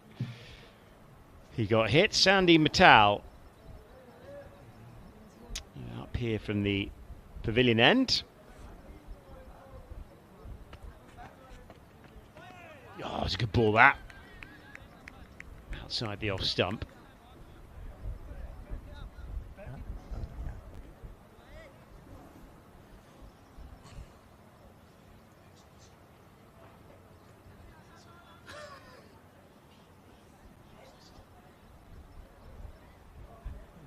Oh gosh, yeah, just having another dressing applied. They've got to go up all the way over that poor lad. He's been hit twice in the same place. He couldn't make it up. Another swing and a miss. Yeah, if it's not your day, it's not your day. Comment from the back of the box by Andrew. Yeah, there he is again, and the coach is just holding that dressing. Will we see him again? Yeah, talking about this coach, Akash Gupta, he played for Nepal. He played the Under-19 World Cup for Nepal as well. And he played the senior team as well. Oh, another lap sweep round the corner. Just getting outside the line and helping it round the corner. The captain will do the fielding, and just a single added. Yeah, like what we were discussing about Bim Sarki. He plays all along the ground, all over the ground, with different shots, different stuffs, reverse paddles. Don't be surprised if he hits a reverse sweep. Yeah, just nice touch from Paddle. He's just ticked over, hasn't he? 24 off 28 balls, strike rate of 85. Just the one boundary in there, but such an effective player. Yeah, the CAR 11 out there. And Push Sports just waiting for the second big clash of the day. That'll be coming up as our second game this afternoon.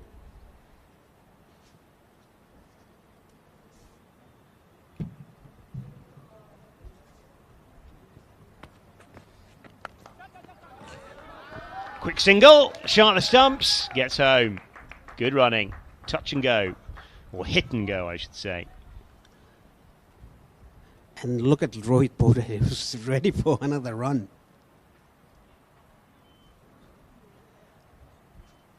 Such a good accumulator.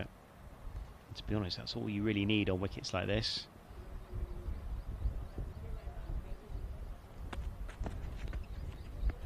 So white ball. Down the leg side, that'll be wide, and that will be 4 wide. Oh dear. Can't afford that at this stage of the game, you really can't. Careless, it's a slower ball. Down that leg side, takes a good piece of the surface. Yeah, you can see a puff of dust coming off the wicket there. He tried to hit the pitch, and a lucky 5 runs for Nepal Army. They require only 23 runs off 31 balls. It should be a doddle, you feel. Got themselves into a very strong position. Bowled pretty well, restricting the UP11 to 115. Again, that's all they need to do, just working it down the ground. Another single. 15 overs gone. They are 93 for 2.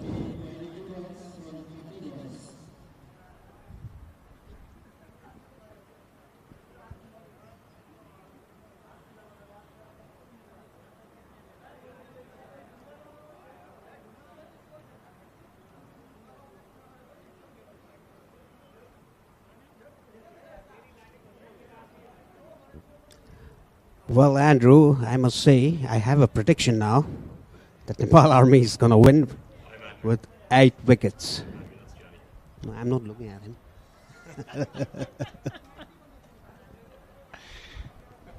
Thank you, Paresh, for that laser level of insight. 8-wicket win coming up. Good things, yeah. Well, there's a good chance of that, isn't there? That equation, 22 off 30, looks to be a little bit of a doddle, you feel, especially with the way in which these two have just gone about their business. Pardal just prepared to hit the ball into gaps. He's played very nicely. He's been well supported by Bim Karki, you have to say.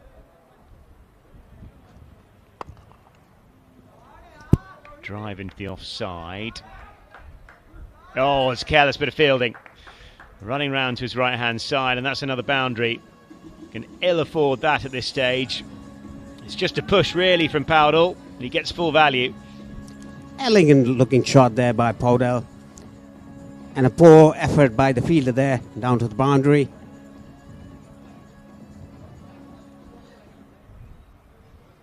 Yeah, not the greatest bit of out cricket you're ever going to see, it's safe to say. 18 off 29 required now. Slow ball. Helped down to long on by Powdell. Get through for a single. Rahul Kumar Yadav is operating up from the market end.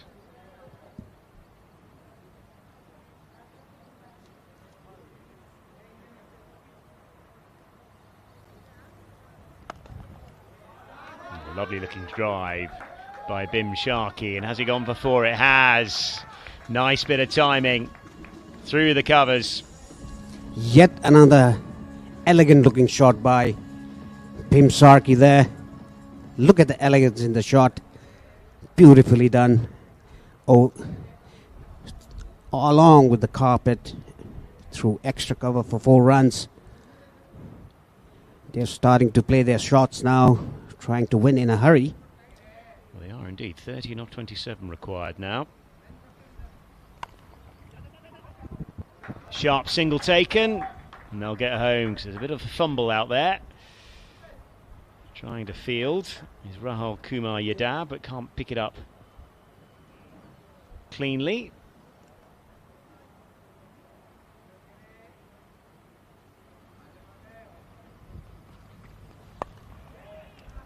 Cut off the back foot, but cut straight to backward point. That'll be another one goes. And the wicket falls. And it's now 103 for 3. And, well, disappointment for Rohit Pardal. First time he's gone in the tournament so far, so at least he's got an average, Paresh. Yes, exactly. First time got dismissed in his 3rd match.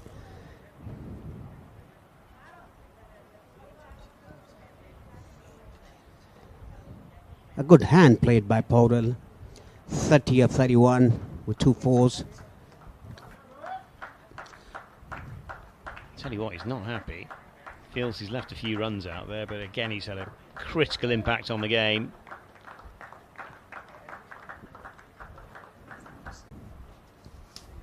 Yeah, Powdell's got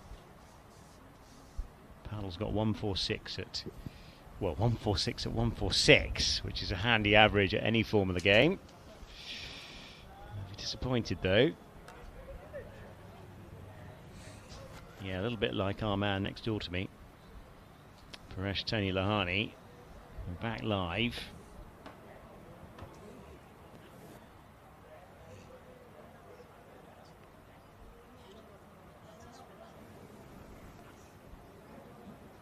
Rajesh Palami Magar is the man on strike. Right-hander.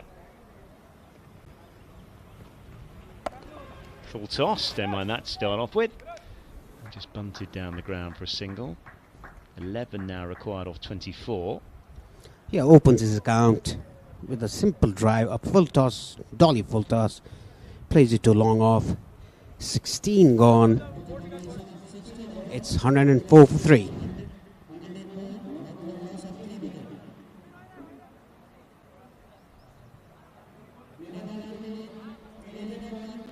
That card. Powdle, 30 off 32, been impressive. 20 off 22 up at the top by Karki. And then Bim Sharkey's not out, 18 off 17. It's gone really nicely. Magara's come out for the final knockings. He's got a single thus far. And the man to take the next over up here from the pavilion end is Sahim Hassan, the skipper, who is staring down the first defeat of the competition.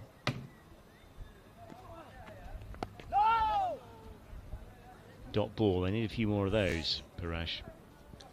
Yeah, I mean, dot balls not gonna work for them. They need wickets. Let's say probably a double hat-trick.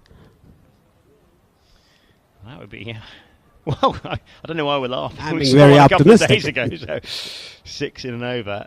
Yes. Well, can it happen again, Paresh? Can lightning strike twice? Very well driven to long on with a straight bat. Pulami takes a single. Yeah, played that quite nicely. Just need to tick these over, really. There's no real pressure.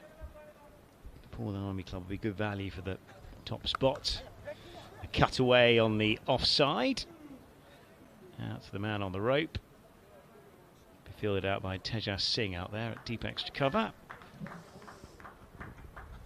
Now the score required is under 10. 9 required by Nepal Army. Big slog sweep. On the ground though. Out to deep mid wicket. Fielded nicely by Sandeep Mittal. Yeah, Pulami plays sweeps very well. He quite often plays sweep shots in the turning wicket. Change of angle. Just punch back to the bowler. Back to the skipper. I'll be a bit disappointed with this side's performance today. Probably about 25 light at a very minimum. Gets the sweep out, gets outside the off stump. That's the beauty of that particular shot. Running down to fine leg, and they just get back for a couple. Over. Yeah, that was really well done. Moving outside off stump. Nepal Army are 109 for 3 after 17.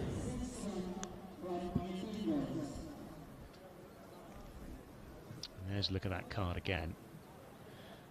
No major dramas. Solid contributions by Karki at the top of the order. Powdle as well, who's averaging 146 in the competition. Take that wherever you went. And Bim Sharkey, well, he'll hoping to be the finisher. 21 off 20.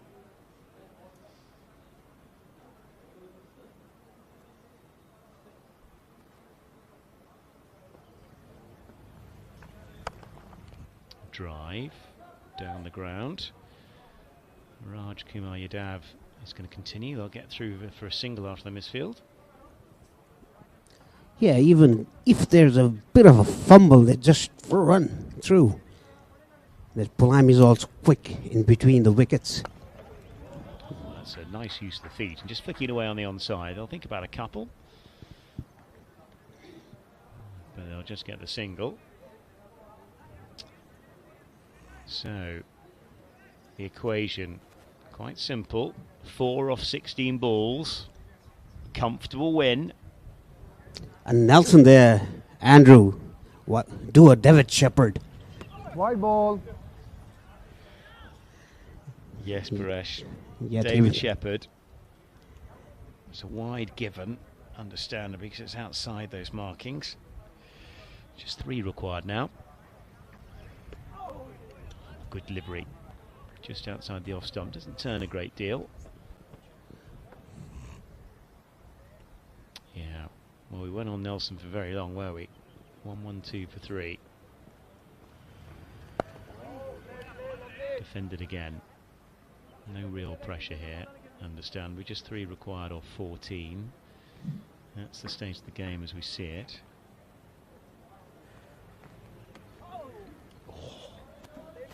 Player miss outside the off stump.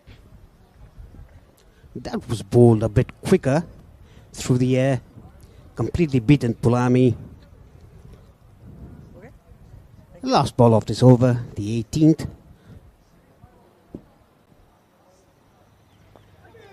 of turn, but nudged very nicely down to third man. A single taken. Pulami will keep the strike.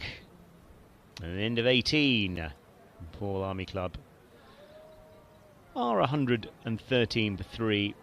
Just a brace required. That's a look at the card as far as the bowling is concerned. 1, 2, 3, 4, 8 used. And the biggest difference in this side is not having Prince Shahi available for his full 4 overs, because he's taken 8 wickets in the piece, and nobody else could really make enough penetrations to put this side under the Army side under any kind of pressure, Paresh. Yeah, and you can look at the partnerships there.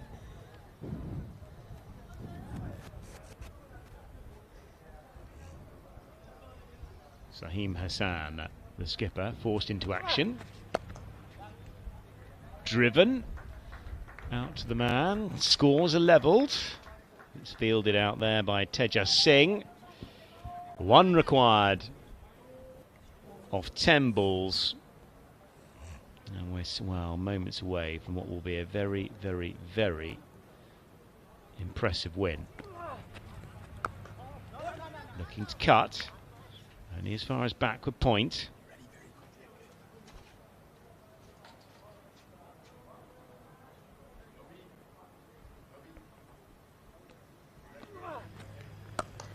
Cutting up and over the infield, and that will be the win.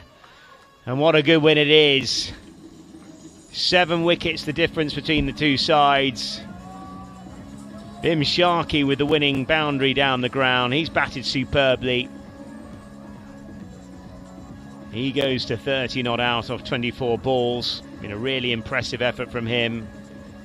Rajesh Pulami, well, he'll end up 6 not out.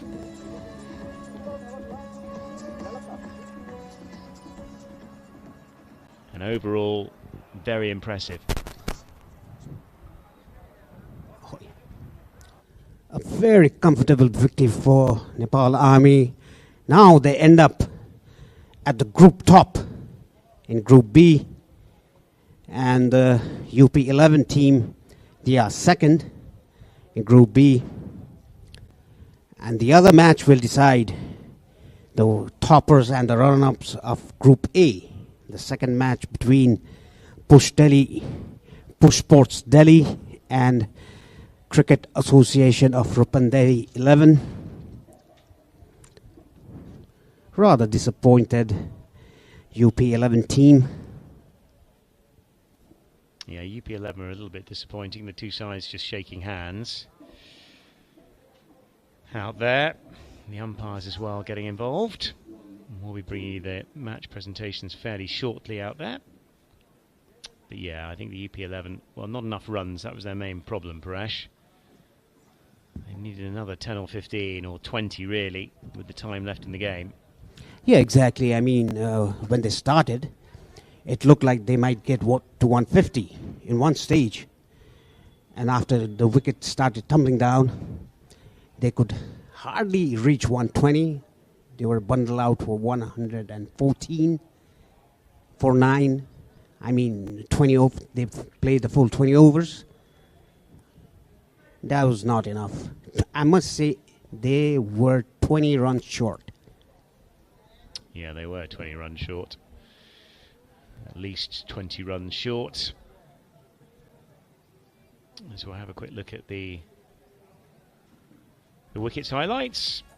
A bit of a swing and a miss to kick us off with. Chandra bowled very well at the top, I thought. Just a couple of injudicious shots, really, in this package. And just 3 wickets falling. Yeah, not much to write home about as far as that bowling is concerned, really. 1 for 9 by Vipin Chandra. He was impressive up at the top. 1 for 11 by Rohil Kumar Yadav. Tejas Singh chipped in with 1 for 23 off 4. But Prince Shahi was the biggest loss to this attack. 8 wickets in the competition. Just bowled the 1 over, and that went... that was fairly expensive, really, wasn't it? Unfortunately.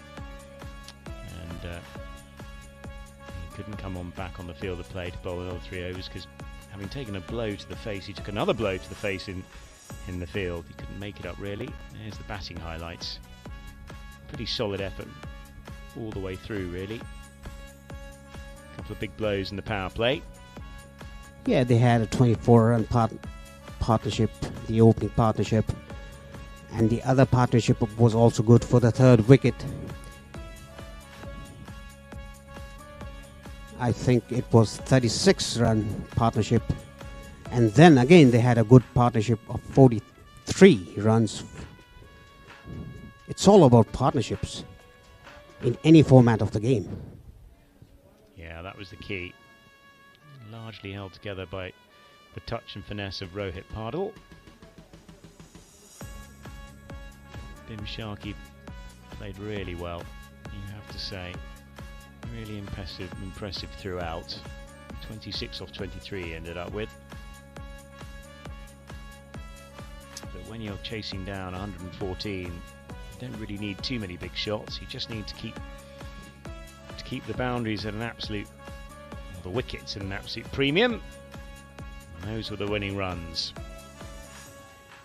Down the ground. There is the card. Bim Sharkey not out 26 off 23. Nagar not out 6 off 11. The extras, yeah, good point, Paresh. 20. That was a massive problem for the UP11. Would have ended up as the third highest scorer.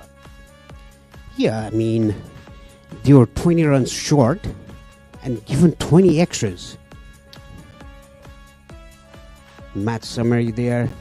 Chaudhary made 27, Yard of 21. Okay, time for the presentations. And downstairs is Andrew Leonard.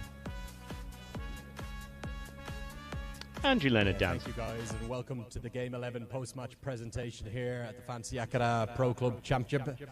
And before we get into the presentation, a big thanks to all of our sponsors and partners. The title sponsor of the tournament, that's Fancy Akara. The co-sponsor, Dafa News, the payment partner, AVR Pay, internet partner, Vianet, and the airlines partner, Yeti Airlines, and of course our broadcast partners live on AP1 HD and streaming on VU Sports. We're going to hear from both captains and find out who the player of the match is in just a few moments. I'll speak first to the losing captain who went down to a 7-wicket defeat today, his side, their first defeat in the tournament. That's Sahil Hassan of the UP11.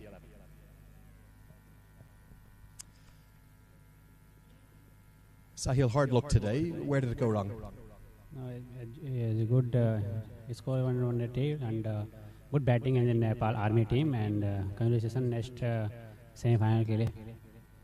Most importantly, is Prince Shahi okay? It was a nasty blow he took. But important players, Prince Shahi is injury. As the next match semi-final is focus. Okay, let's talk about that semi-final. You lost today. You'll play the winners of Group A. Do you feel confident you can make it to the final? Yeah, confidence in semi-final is a good team and Malaysia and semi-finalist and focus my team. Okay, we'll see you tomorrow in the semi-finals. Hard luck today. Thank you. That's the captain of the UP11. Our commiserations to them. But it's a very happy captain of the Nepal Army side. We'll chat now to Binod Bandari.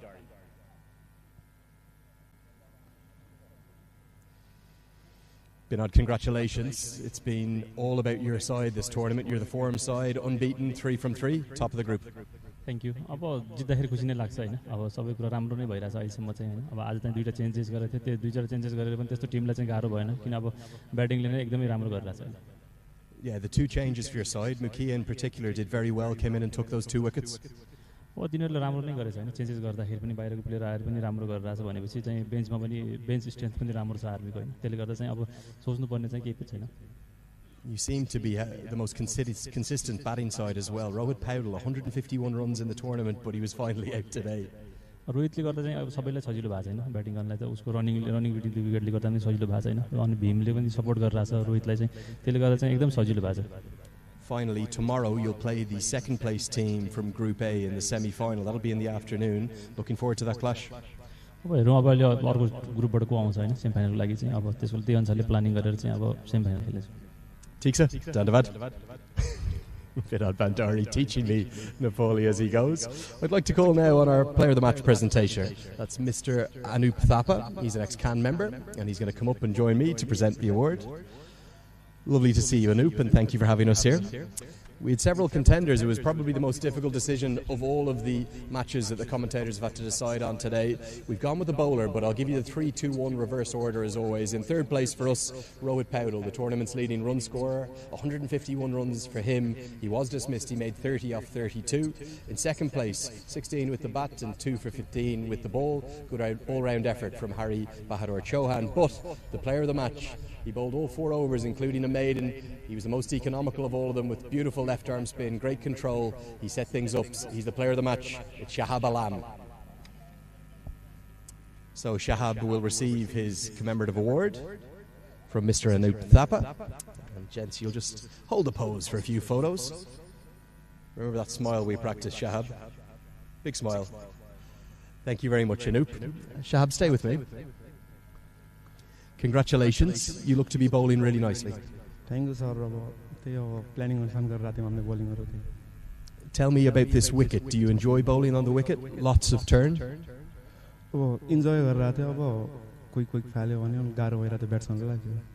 Your team is been brilliant. You've won 3 matches from 3 games. Can you win the entire tournament? Yes, of course. Okay, you're bowling beautifully. Keep it up. Player of the match today. Very well done. That's Shahab Alam. That's going to wrap it up from down here. Back up to you guys in the commentary box. Thanks, Andrew. So, yes, just looking at the pitch, undergoing a bit of preparations. The next game this afternoon we have is, well, the big Group A clash, which is between Push Sports Delhi and the CAR 11. And that will be live at 1:15. 1:50, in fact, is the start time. And we will take a bit of a break and we'll see you back live for that.